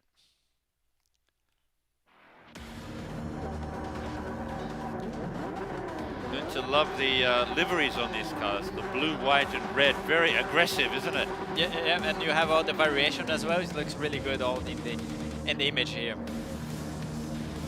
So we have Francesco Bertani in first. We have Santos in second. Gallo in third. We have Kilian Drummond in fourth. Benjamin Hensei in 5. Jose Serrano in 6th. Kai de Bruin in 7th. And in 8th we have Damien Chaffee. In 9th, Daniel Aluni. And in 10th, Thomas Labutali. So they're away on the warm-up session. They'll just have a few moments. It's funny to see here that everyone is actually starting on the racing hard tires. Oh yes, you're right. They're all on hards. Wow. I mean, I was expecting to someone at least use the the middle tires, but everyone is starting on the hards. Could be interesting to see.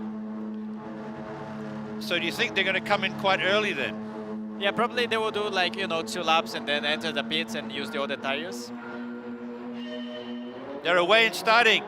So Bertani in the lead from Santos and Gallo. So we basically have half a second between the top 4 or 5 races here.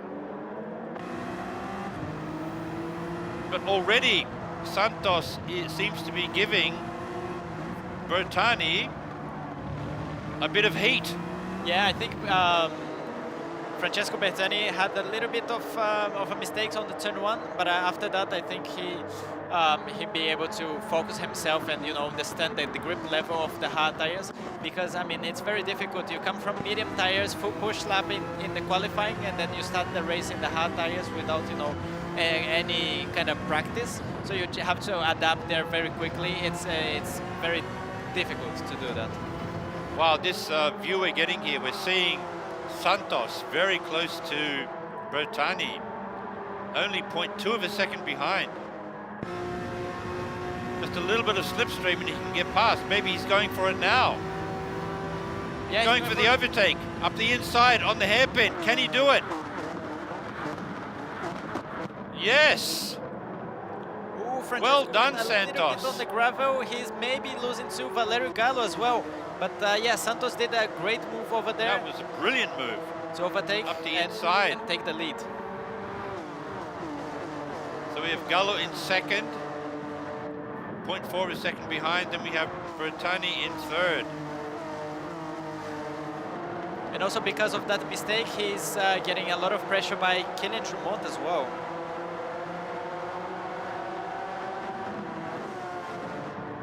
But Drummond seems to be all over Bertani. Look at that, only 0.2%. Oh, what's happening here? They're coming in after the first lap. Oh no! Oh, actually, What does that mean? Antonio Santos and Kylian Drummond went on the They've first gone lap. in the first lap on their hard tires when they need to stay out for 2 laps. Oh dear, what's going to happen here? How will the officials? They're changing tires on the first lap. This is going to put them back, isn't it? They're going to get penalized for this. Yeah, most likely so.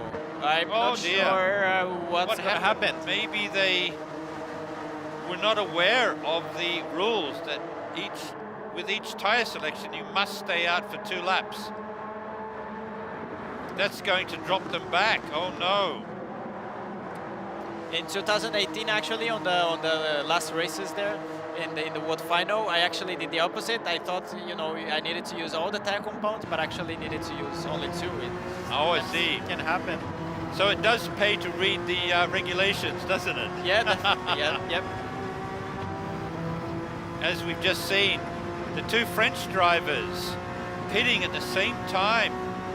Maybe they discussed what their strategy would be without actually reading the rules. That's a shame. Anyway, we'll see how we go here. We have Gallo out in the lead then, and then we have Bertani half a second behind, and Hensei in third. Hensei giving Bertani some real heat there. All over him. Can he go down the inside and pass A him? little Bit bit of of tapping. contact. Yes. He's overtaken Bertani. Hensei, that was a great move from Hensei. Yeah, it was a little bit aggressive, but yeah, it was a good move. In a race like this, you have to be aggressive, don't you? Yeah, definitely, yes. And I think all of the rest of the field now is gonna head towards the pit. Yep, here they go. After the second lap, they're all going to change. Now, will they go to mediums or soft?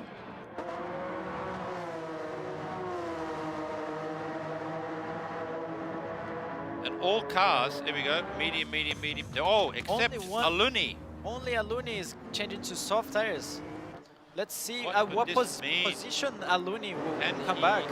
Is he able to pick up a few positions by using the softer tires with more grip? Yeah, the problem is that Aluni is he came out of the pits in P9, and the problem is that he wants to use all the pace that the soft tires have, but he have to clear all the medium tires in the field, and that's going to be cost him a lot of time. Exactly, you're right, yeah, exactly. So maybe not the right tire choice. We'll see how it goes. Because he has, if that's the case, he has to get past them very quickly, doesn't he? Yeah. He can't hang about. Aluni has to make his move quite quickly. He needs to get past 3 cars at least.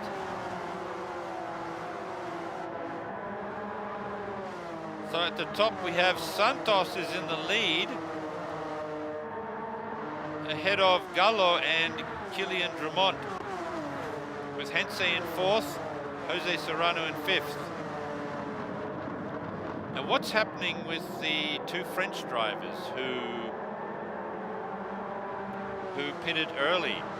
I don't know, to be honest. We have to see all the way to the end to see, you know, what the stewards is gonna, you know, define.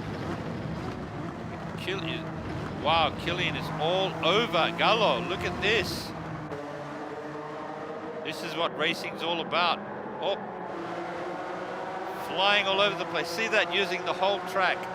And I think the Valero's tires is started to get some temperature on this lap, but we have to remember that they have, you know, 1 lap newer medium tires. So during the stint, I think slowly Valero will be catching up Antonio Santos.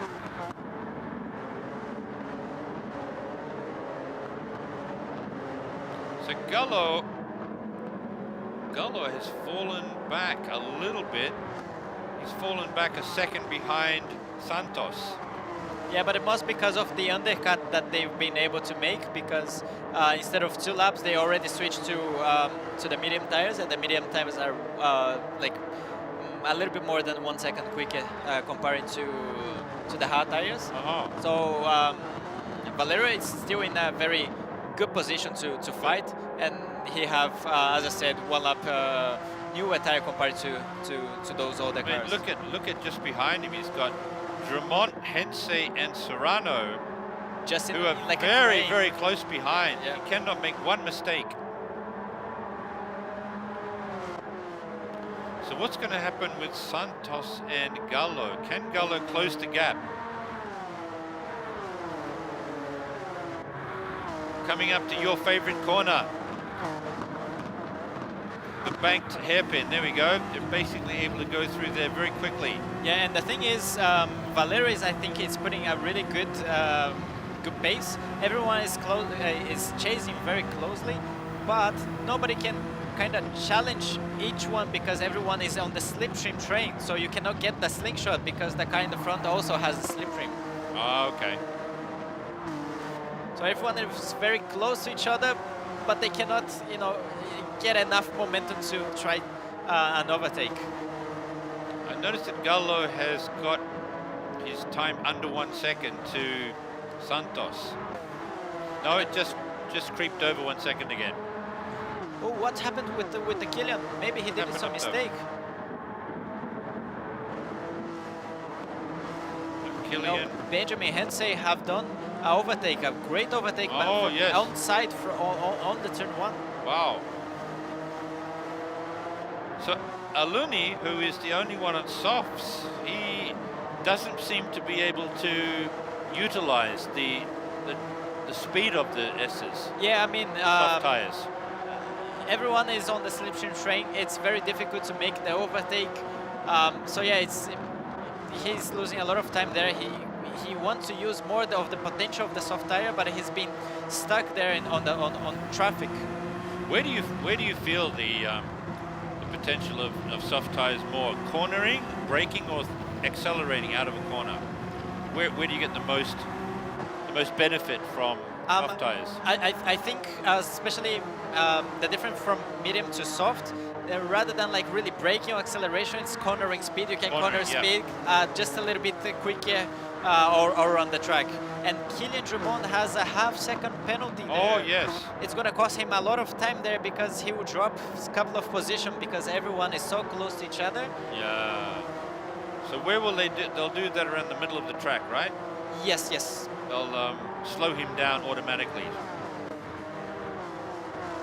So we have Gallo has managed to close the gap to Santos by 0.2 of a second. Can we expect Gallo to do any better? Or do you think it's going to come down to the softs? We're going to have to get onto the soft tires to really see what's happening. Yeah, I think it has to come down to the soft, but slowly but steady. Valerio Gallo has been getting close to Antonio Santos. You know, more towards the end of the stint, it's going to make a big difference. 3 second penalty. Aluni, 3 seconds. That's huge. Yeah, probably he's trying to overtake the guys as quick as possible. You know, trying to use the soft tires. Maybe had happened some incident. Oh, just the replays here. We'll be able to watch it. I think he hit him. Oh, he hit him on the brake. He hit him. Yeah. That's very unfortunate.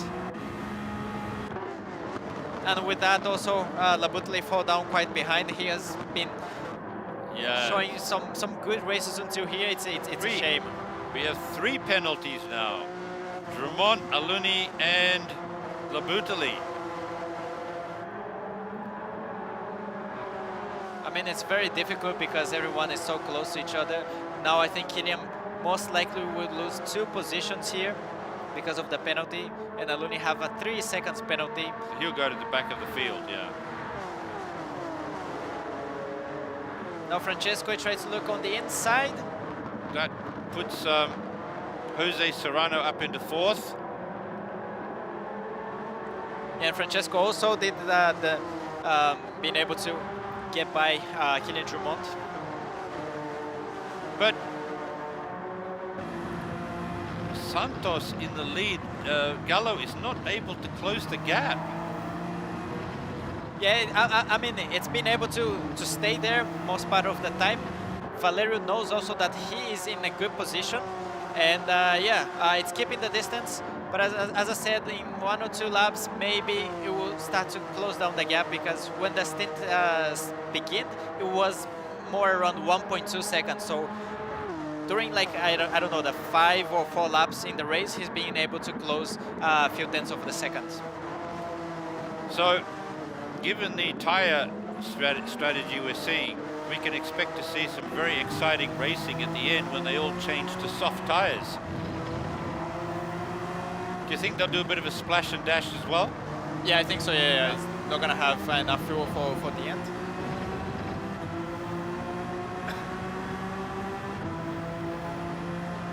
Oh, Gallo is slowly closing the gap on Santos. Oh, he's under 0.7, no? Yeah, skipping the distance, but slowly he's been able to shave, shave the time. Whereas Hensei is right behind Gallo. Look at this, giving him a hard time. Because of course, as a driver, when you have someone so close in your rearview mirror, you do pay a lot of attention to them, don't you? Yeah, definitely. It takes your concentration away from where you're going. Yeah, but you have to manage all of those 2 at the same time if you are a top level driver. And especially I think Valerio needs to be careful, because Hensei is a driver, is quite an aggressive driver, and he really goes for it. So he have to be careful, because he know that it's the drivers that will go for the move. Okay, so Killian Drummond and Bertani, there's no further action. So they've adjudicated this as a racing incident, which is good. So we have another penalty for Labutali. Did you notice that Santos, who is leading, oh wait a minute, Hensei just got by Gallo. Yeah, Hensei is now into 2nd place. Just overtook Valerio. Valerio, what's happening? As I said, Hensei is a very aggressive driver. He will try to capitalize most of the opportunity, and I think he just managed to get by Valerio. But I don't think it's not over yet. We can see Gallo is really pushing very hard, using the slipstream behind Hensei. And we have also Jose Serrano in 4th place. So Valerio is in a sandwich situation. So he have to be very careful, because if he does small mistake, he tried to overtake and lose time. Oh, Jose Serrano will be there to try to capitalize that. What's happening down the bottom? We've got Labutali as a penalty. Yeah, I think he kind of retired the car there. He's okay. on the pit lane now.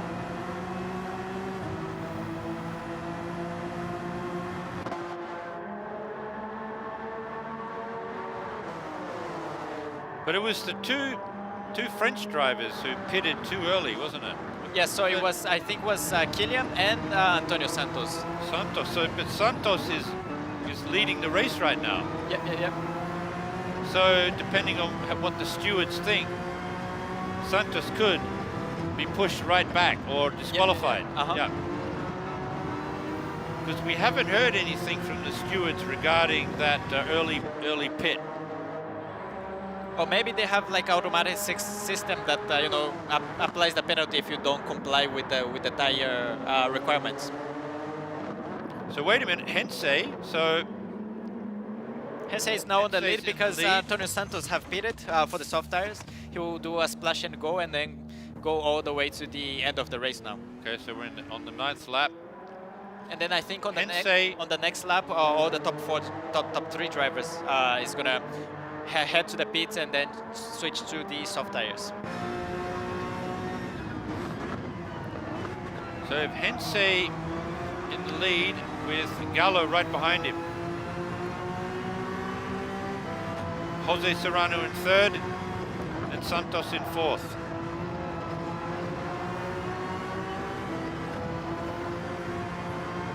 So we can expect the other drivers to pit very soon for their tyre change. Yeah, I think this lap. Probably this lap, yeah. Because they want to try and get the most out of their soft tyres.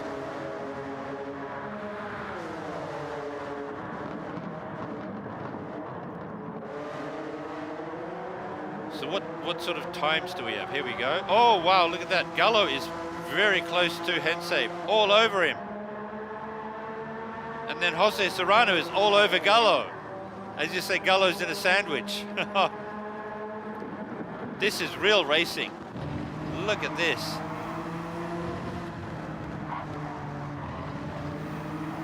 Very clean racing too, isn't it? Yeah, until so far I think we had one incident on the race, but most of it was a very clean race so far. Very close as well.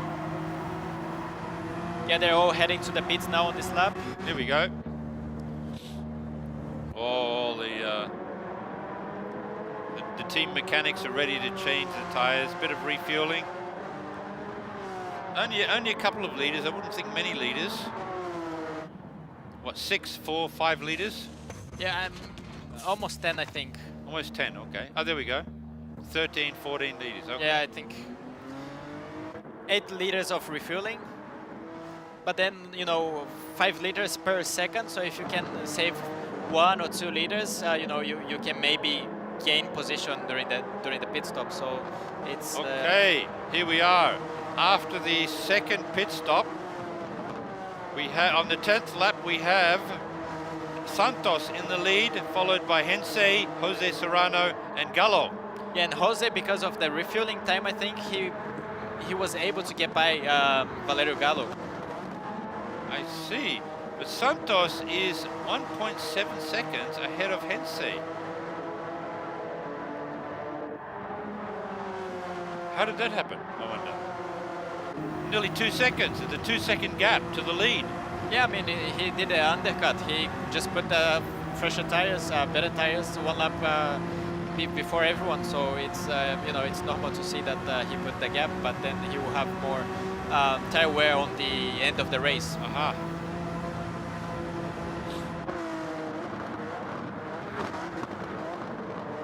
Oh, Hensei just dropped back to 3rd. Now Santos is in the lead. Hensei in 2nd, Jose Serrano in 3rd. So what is... Oh, it's like almost 3 wide there. Yes. It's getting very intense on the midfield here. As we expected, they've all got the same tyre grip, all fighting for the win. Looks like Kilian, Drummond and Kai de Bruin are really battling it out there. Bit of squirreling coming out of the corner there. It's interesting to see all those different, like, you know, strategies coming close together like this, because, you know, we're saying like, you know, all the top 3 was kind of on league of its own, but then when you see everyone that come out from the pits and join the track, we have all the, I don't know, from P2 to P8 just in one pack. Yes. They're all basically 0.2, 0.3 seconds apart.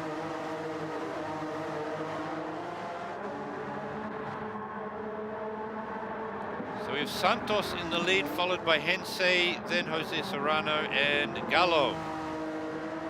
Kai de Bruin in 5th, Bertani in 6th, Drummond 7, Shafi 8, Aluni 9.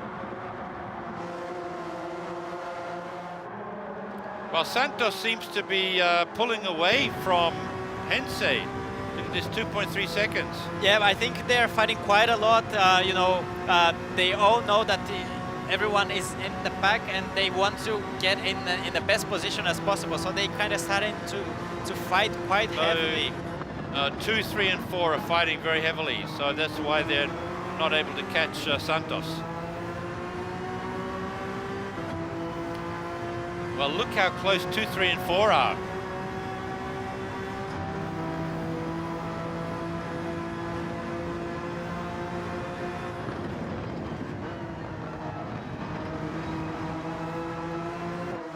Santos is like a race, the race of his own, isn't it? By himself up the front. Yeah, but he lost, I think, around 3 seconds on this last bit. Probably he will start to feel the tires getting away, and then if Hensei can, keep his head down, maybe he will be able to catch him up at the very end. So we're on lap 12 now. We've got 2 more laps to go after this one, and we still have Santos in the lead. We have Hensei closing the gap. Now we're under 2 seconds. Hensei's closing the gap. Then you have Jose Serrano all over the back of Hensei, and Gallo's all over the back of Jose.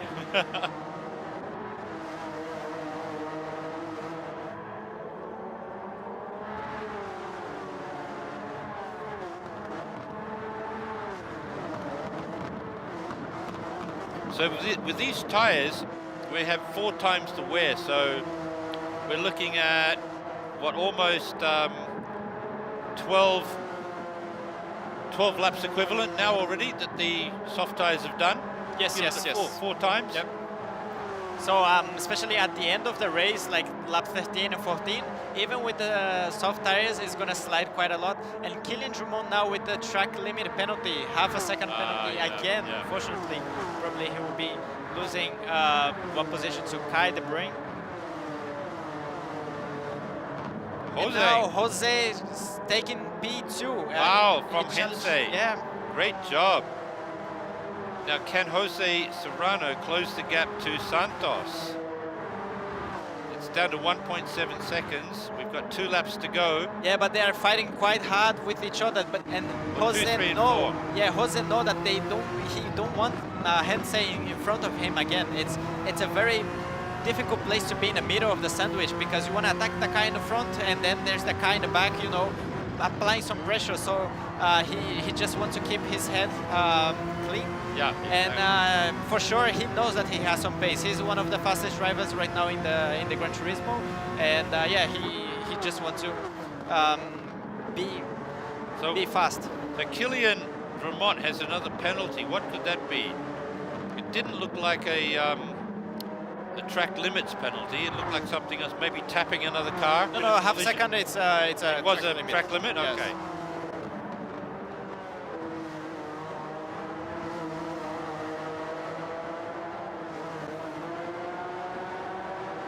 These battles here is amazing to see. This is the one. Yeah, I Look mean, at since the this. beginning of the race, all those guys have been very close to each other.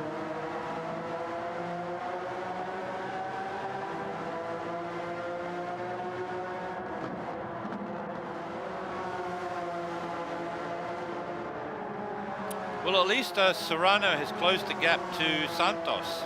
It's down to 1.5 seconds now. Yeah, I mean, Jose Serrano is a really, really fast driver, and as I said, at the end, the tire is going to be newer compared to Antonio's tire, and I think they will, close down a lot the gap. But they cannot fight each other. If they start to fight each other quite hard, they're not going to catch up Antonio Santos.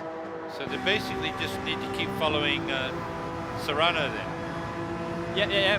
But then we'll see what's gonna happen, at the end with Antonio because of lap 1. Colliding with another car. There you go, Killian. I thought it was colliding. He collided with another car. No, this is another penalty that happened. So the Another first one? Yeah, the first one was half a second, and then this is another one for colliding.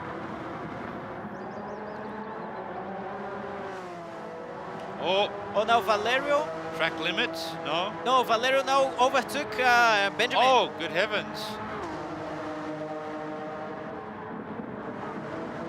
So we have Santos leading, Jose Serrano in second. Ooh, aggressive move there by Gallo in Benjamin. third. He's really trying to, look really big on the mirror of Valerio. So we're into the final lap, and Santos is leading ahead of Jose Serrano, who is 1.9 seconds behind. Then we have Gallo in third and Hensei in fourth. Now it's going to be impossible to catch, Antonio Santos. They won't catch him, no. So it's going to be the fight for the P2, and they are all going out for it. But these soft tires would have reached their peak, wouldn't they? Yeah, no, they're all already fading away from quite a while. It's very difficult to manage the tires. And this is the place that you can pick up the slipstream. There's the hairpin right coming on. Let's see if Valerio can do the move in the last lap. He's going to try. He has to try. Down the inside. Who's going to go down the inside? Here we go. Yes. A very late move, late braking. Oh, yes. Oh. Side-by-side action there. Side by side. Contact. Where are we? Did Gallo get past Jose? No, Jose been able to. Oh, no. He held him off. Yeah. Wow, Serrano really pushed hard there. But the gap.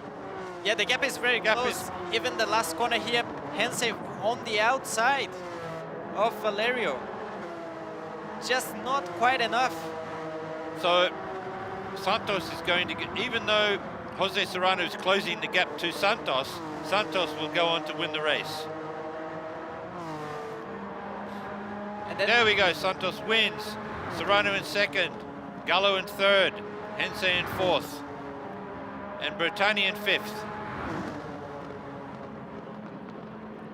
Wow, that race, it looked like it was going to be a lot closer, didn't it? Yeah, but it was close all the way to the end. The battle was amazing, and they were fighting with each other, left rooms, and it was a very clean race. It was a very clean race, but I thought it would be a little closer. To see Santos get away from the second, third, and fourth drivers was quite Yeah, I think the battle was quite hard, so they were not able to catch Santos up. But as I said, we'll see the final result at the end of the race because of the the lap 1 pit stop. Well, we don't know what's going to happen. We haven't heard from the stewards yet about that early pit stop. That may affect the results quite a lot. Yeah. So we'll go to the results. Yeah, let's see the results. So let's see the results. Yep. How did we finish here? So Santos won, and Serrano in second. Then we had Gallo in third, Hensei in fourth, Bertani in fifth, Chaffee in sixth, Kai de Bruin in seventh, Killian Drummond in eighth. Then in ninth, we have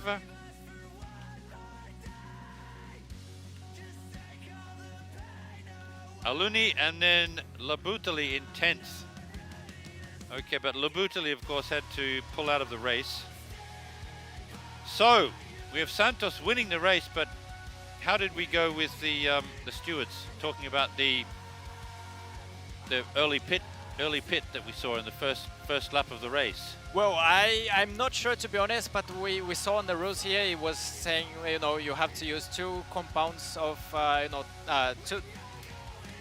two laps each compound of tires. So yeah, we'll see. I mean, at least on the end of the result here, it says that So, have been winning the race. Do we have the results? The points. Sorry, the points ranking. Yep. Can we see the points ranking? Now we'll know what happened. Oh, there we go. Gallo won. Yeah. As expected because of that early pitting. So Gallo has won. And also, Jose Serrano is taking that 24 points, which is, you know, the winning He score won the race, yeah. for the race. So yeah, Santos and Kylian Drummond with 4 and 2 points. That means that yeah, they got the actual pen basically penalty. huge penalties Yeah, for yeah, pitting too early. So that allowed Gallo to win the race. He came second in the third race, but he still was able to win. So he wins. He takes the championship with 44 points. Serrano in second with 39. And A good race from Serrano. Yeah, yeah, and it's also a tied point between third and fourth place. Francesco Bettani and Thomas Labutley, and then because Francesco had a higher point on the last race, he'll be taking third place. But I mean, it's you know, very close racing all around the field. Even the points also were very close. And yeah, Valerio have done amazing races. All the races he was very consistent. He didn't make mistakes, and yeah, it's an amazing result for him. And so we have Labutali in fourth, Hense in fifth, and I suppose we're going to go to an interview. Not yet. So let's talk about the merchandise before we go to the interview. So the Honda have put together some very interesting merchandise, some goods here. Let's show the t-shirt. There you go. This is the t-shirt, the eMS Honda Racing t-shirt. And of course that comes with a cap with eMS Honda Racing logo here. Some nice little pink accents there.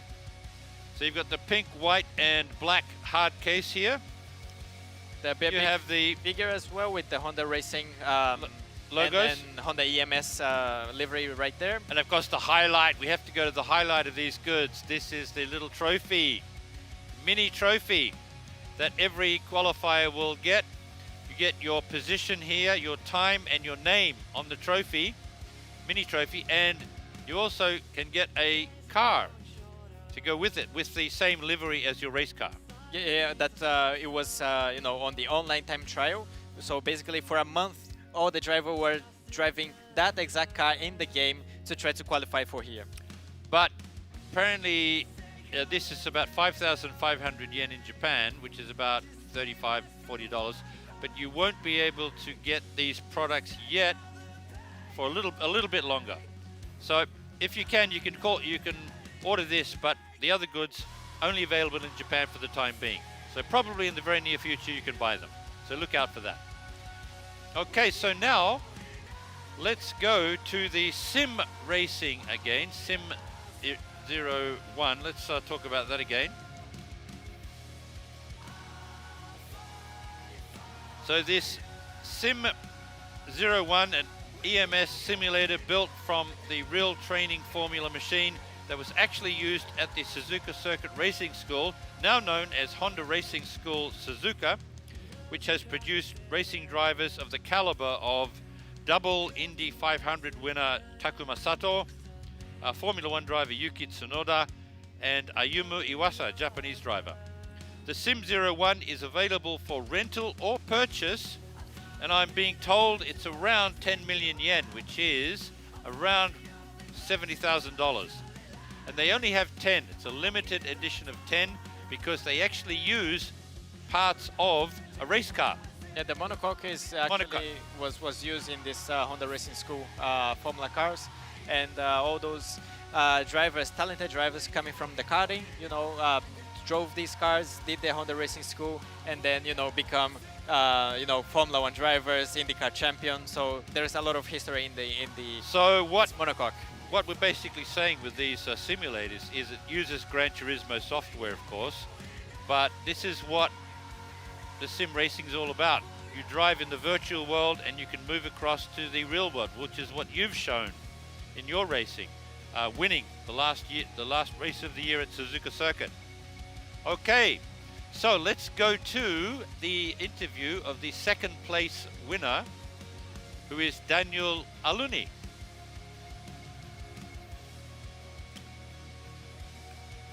Let's go to an interview with Daniel Aluni. Here we go. You finished second place in online qualifier, so congratulations.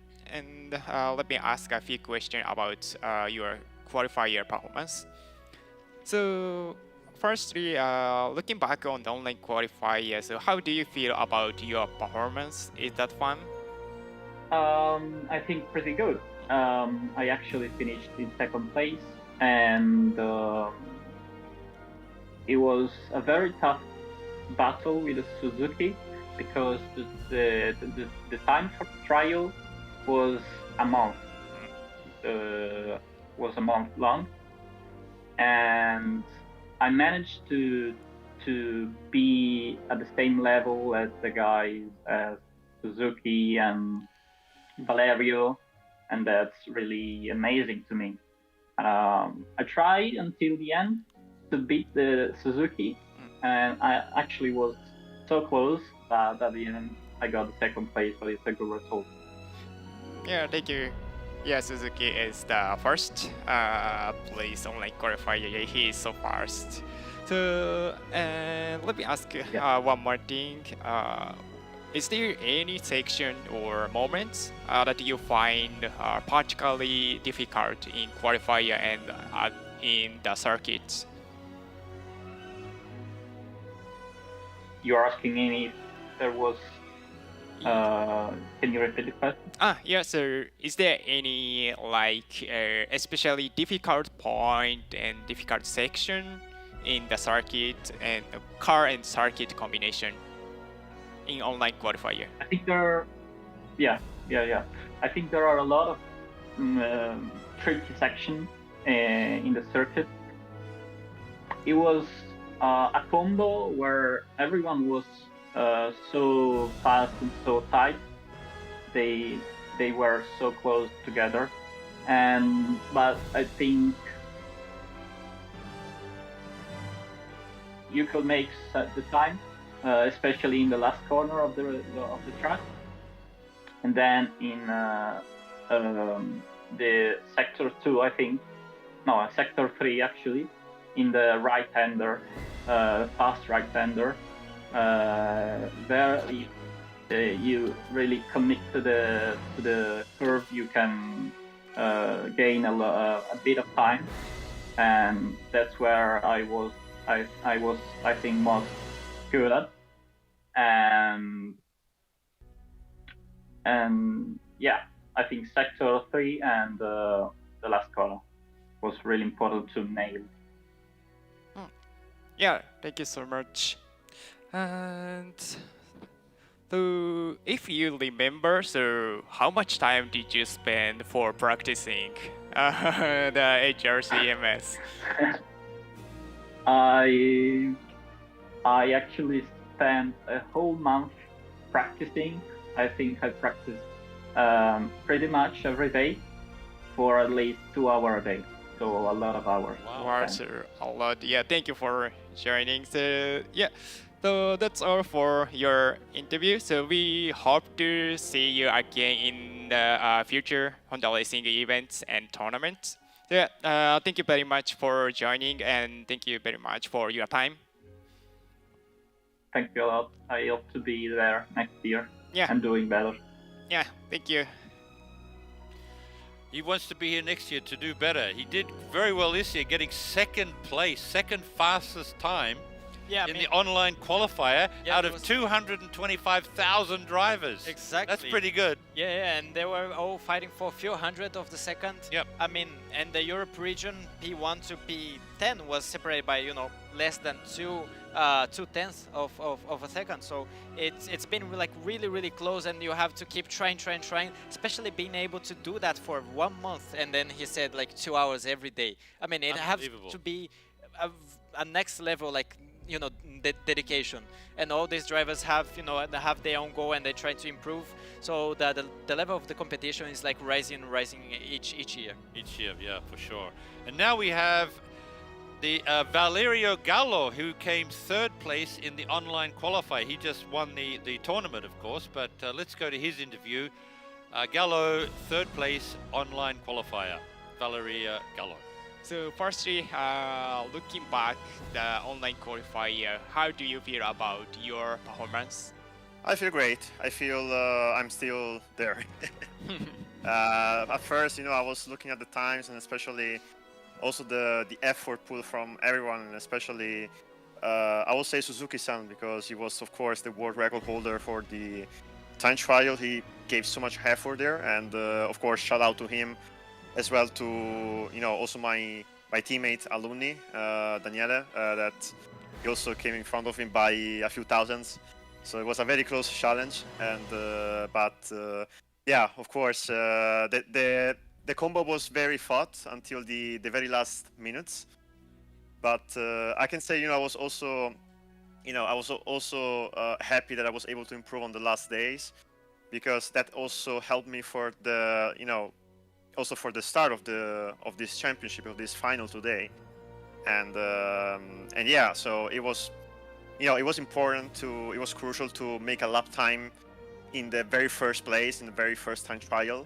And usually I even enjoy time trialing, so for me it's like very it's like a daily basis for me.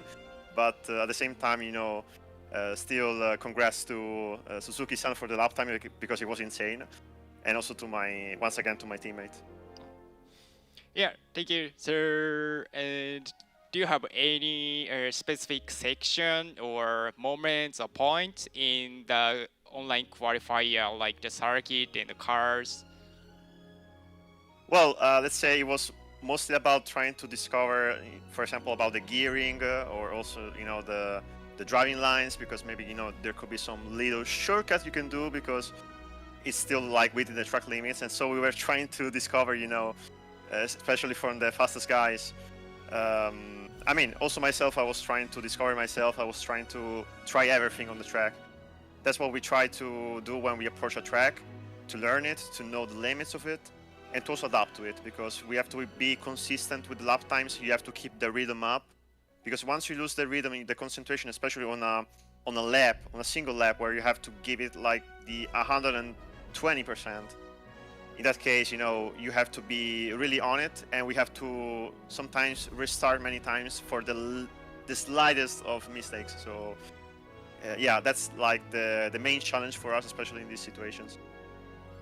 Yeah, thank you. And the last question for online qualifier is, if you remember, so how much time did you spend for practicing the online qualifier? To be fair, I still spent time, and in the end there was a 1 month qualifier duration, so there were many days. And to be fair, there's people that would like to spend the time trialing from the first day, or there's people that just want to wait for the last moment to make a surprise, and that's also like a tactic, mental tactic. But in my case, I wanted to keep it up since the beginning and keep the rhythm up, just to be able to memorize, because in the end, if you memorize photographically, that's what I usually do. That's my own way to do it. If you can memorize and envision the track in your mind, you can actually repeat the same stuff again, and but it's also about also applying what you learn, and also watching the other guys, because in the end you have to also compare yourself to the other guys. And I think, of course, in the very small differences, everyone is different. So yeah. Yeah, thank you. So these are the trophies that the winners of the online series will be getting. As we can see there, you can see Daniel Aluni. He came 2 out of 225,000 people, and he's got his time there. And same with Valerio Gallo, who came 3rd. So each of the drivers will be getting these trophies. Now, let's go to the 3rd place getter, Francesco Brotani, for the race. Looking back on the grand final, so how do you feel about your overall performance in grand final? I'm very satisfied with the performance. I started the races with quite a lot of pressure, because I wasn't sure, especially race 1 in Tokyo, the last chicane is really sketchy. And I was just trying to not crash during the race. sadly, I took a penalty, 1 second penalty, but I managed to finish P5 anyways. So race 1 could have went better, but I'm satisfied. Race 2, I didn't quite have the pace during the race, but I managed to stay behind, I think, Kilian and Josete. And yeah, it was. I tried to overtake Kilian at the last corner in the last lap, but I kind of lost the rear of the car because being a rally car, it loses the rear end when you brake too hard. And sadly, I wasn't able to pass him. And the last race, I was really surprised to start on pole because, I mean, it was a good lap, was surely improvable, but I think being a super pole format, so 1 lap for every driver, it's very easy to not do the perfect lap. So I managed to do a pretty good lap overall, and I'm very happy with the qualifying result. As for the race, I got a bit surprised by the how do I say? Antonio and the people behind me were very aggressive. So I tried not to lose too much time battling. So I let some people through.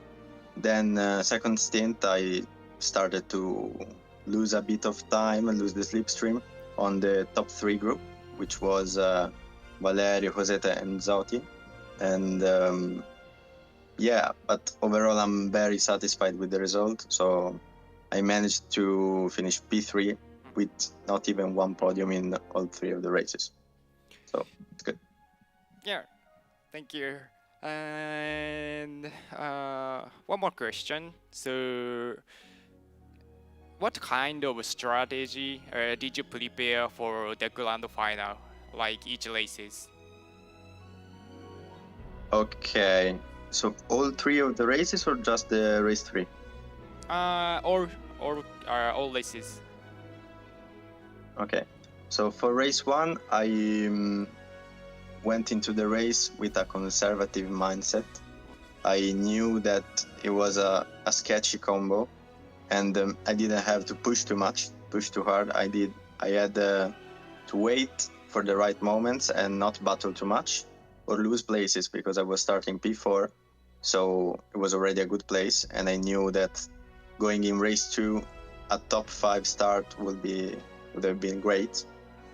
So yeah, I tried not to push too hard, and it went kind of well except for the penalty. And race 2, I just tried to survive because I couldn't quite get the feeling with the car. But like I said, with the slipstream, I managed to follow Kilian and Josete pretty well. And for race 3, I had the strategy in mind. Actually, I wanted to start with medium tires, but in the last moment I chose to start on hard tires because I saw that everybody behind me had put on hard tires. So there was a risk that if somebody were to pass me while I was on mediums and they were on hard tires, I would have lost too much time. Then yeah, I tried to maximize my pace and do quite a conservative race. I did some moves, but I didn't risk too much. So yeah, but I had fun, a lot of fun. Yeah, thank you so much. And yeah, that's it for your interview. And congratulations for your P3 again. And we hope to see you again at the future Honda racing events and tournaments. So yeah, thank you very much for the interview. Thank you so much. Bye. Yes, Bertani did very well, didn't he? In his last race especially, getting that wonderful lap. Yeah. So he did a great job. Now let's go to the second place winner in the grand final, Jose Serrano. Firstly, looking back on the grand final, so how do you feel about your overall performance? Yeah, I'm super happy to be here on the podium. It's the best position I can do today, so yeah, super happy about that, and congrats to Valerio for winning this championship. So yeah, super happy. Yeah, thank you, sir. I'm happy to hear that. So, and is there any moment during the grand final that stood out to you the most? Like the moment, like how can I say so?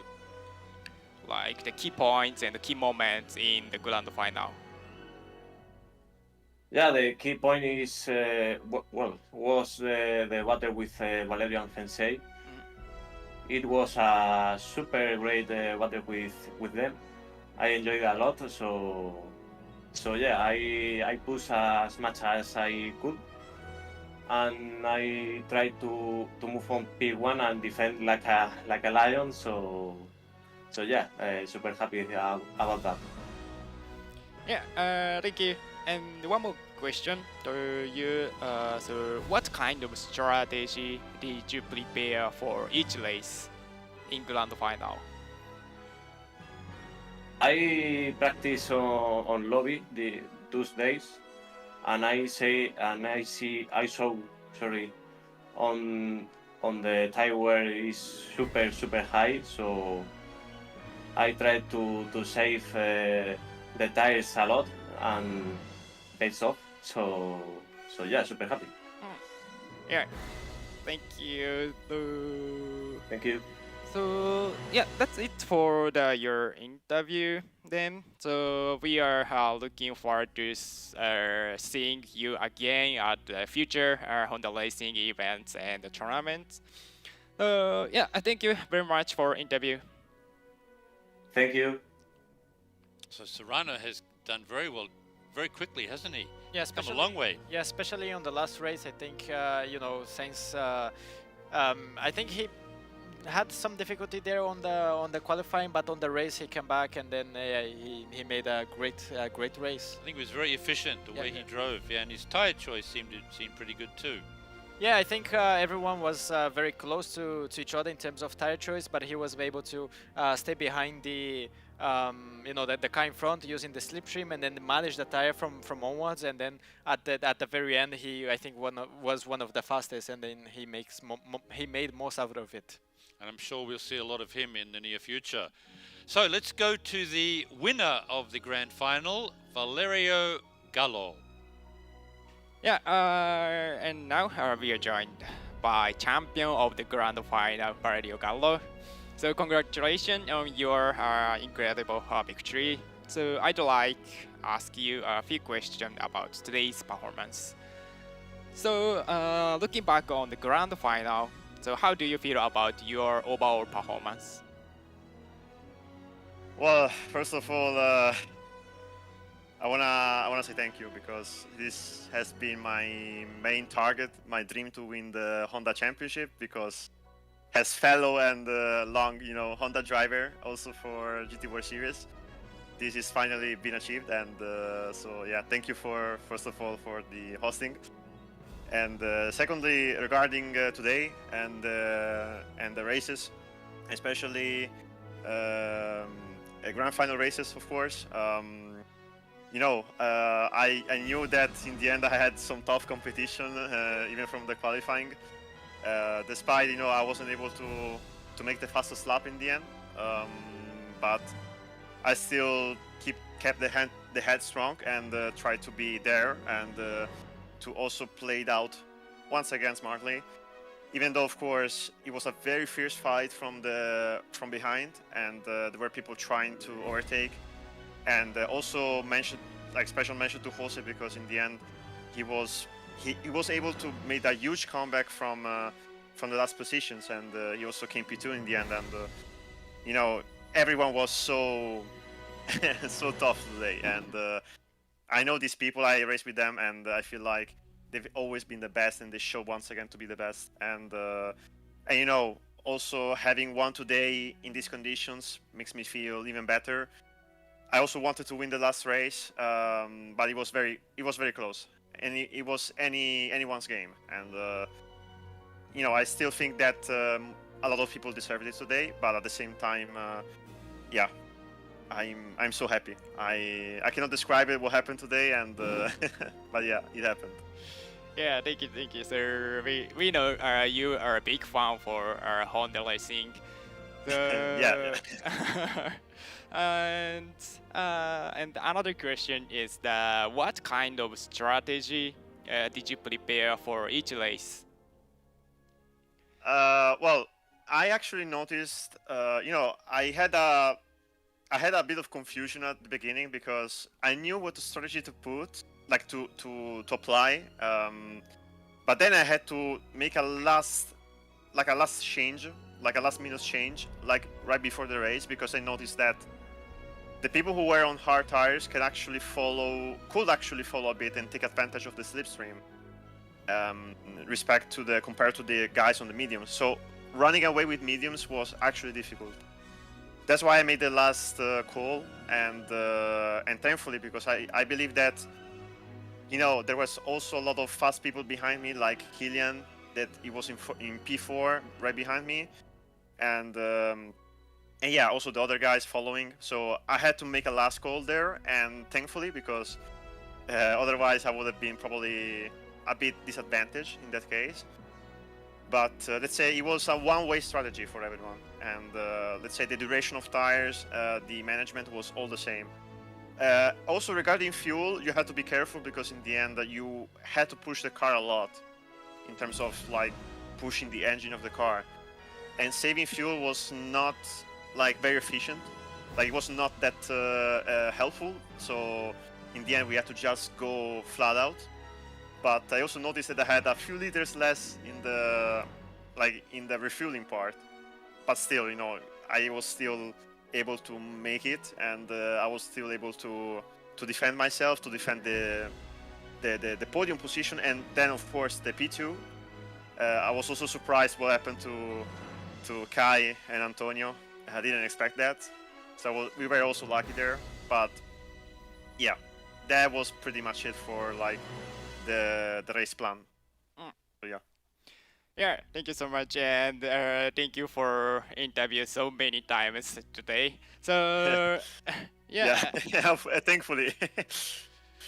And that's it for the interview. So we hope you'll continue joining and enjoying future Honda racing events and tournaments. So yeah, thank you very much for the interview. So once again, thank you guys, and congratulations for your champion. Thank you so much. Arigatou gozaimasu. Yeah. And once again to Honda for organizing, for hosting, and of course for being the amazing brand that they are, because I always been the #1 fan anyway. So, and but yeah, thank you so much once again. Yeah, thank you, Gallo. So that's it for the interview. Thank you so much.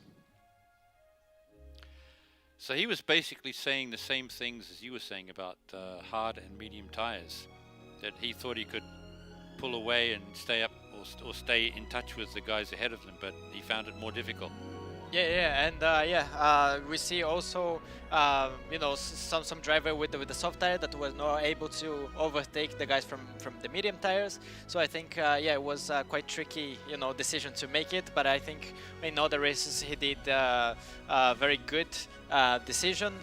He was also very consistent without much mistakes, and he just make most out of it. And congratulations to all the drivers. I think they put all a great show. It was amazing to watch, and we didn't know the winner until the last lap, so it was very exciting to watch. Great event.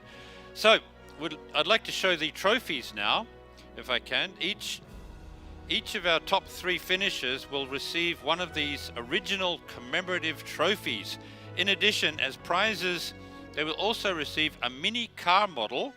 Maybe you might like to hold that up.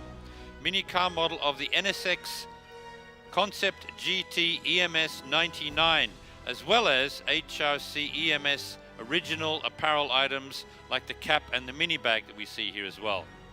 The cap and the mini bag and the t-shirt. So here are the final results for the Europe, Middle East and Africa region.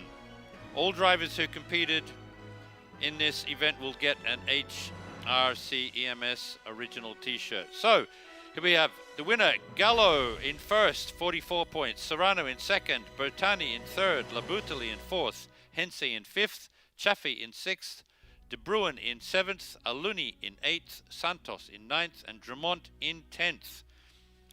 So with that, we conclude the program of the Honda Racing eMS 2025 Europe,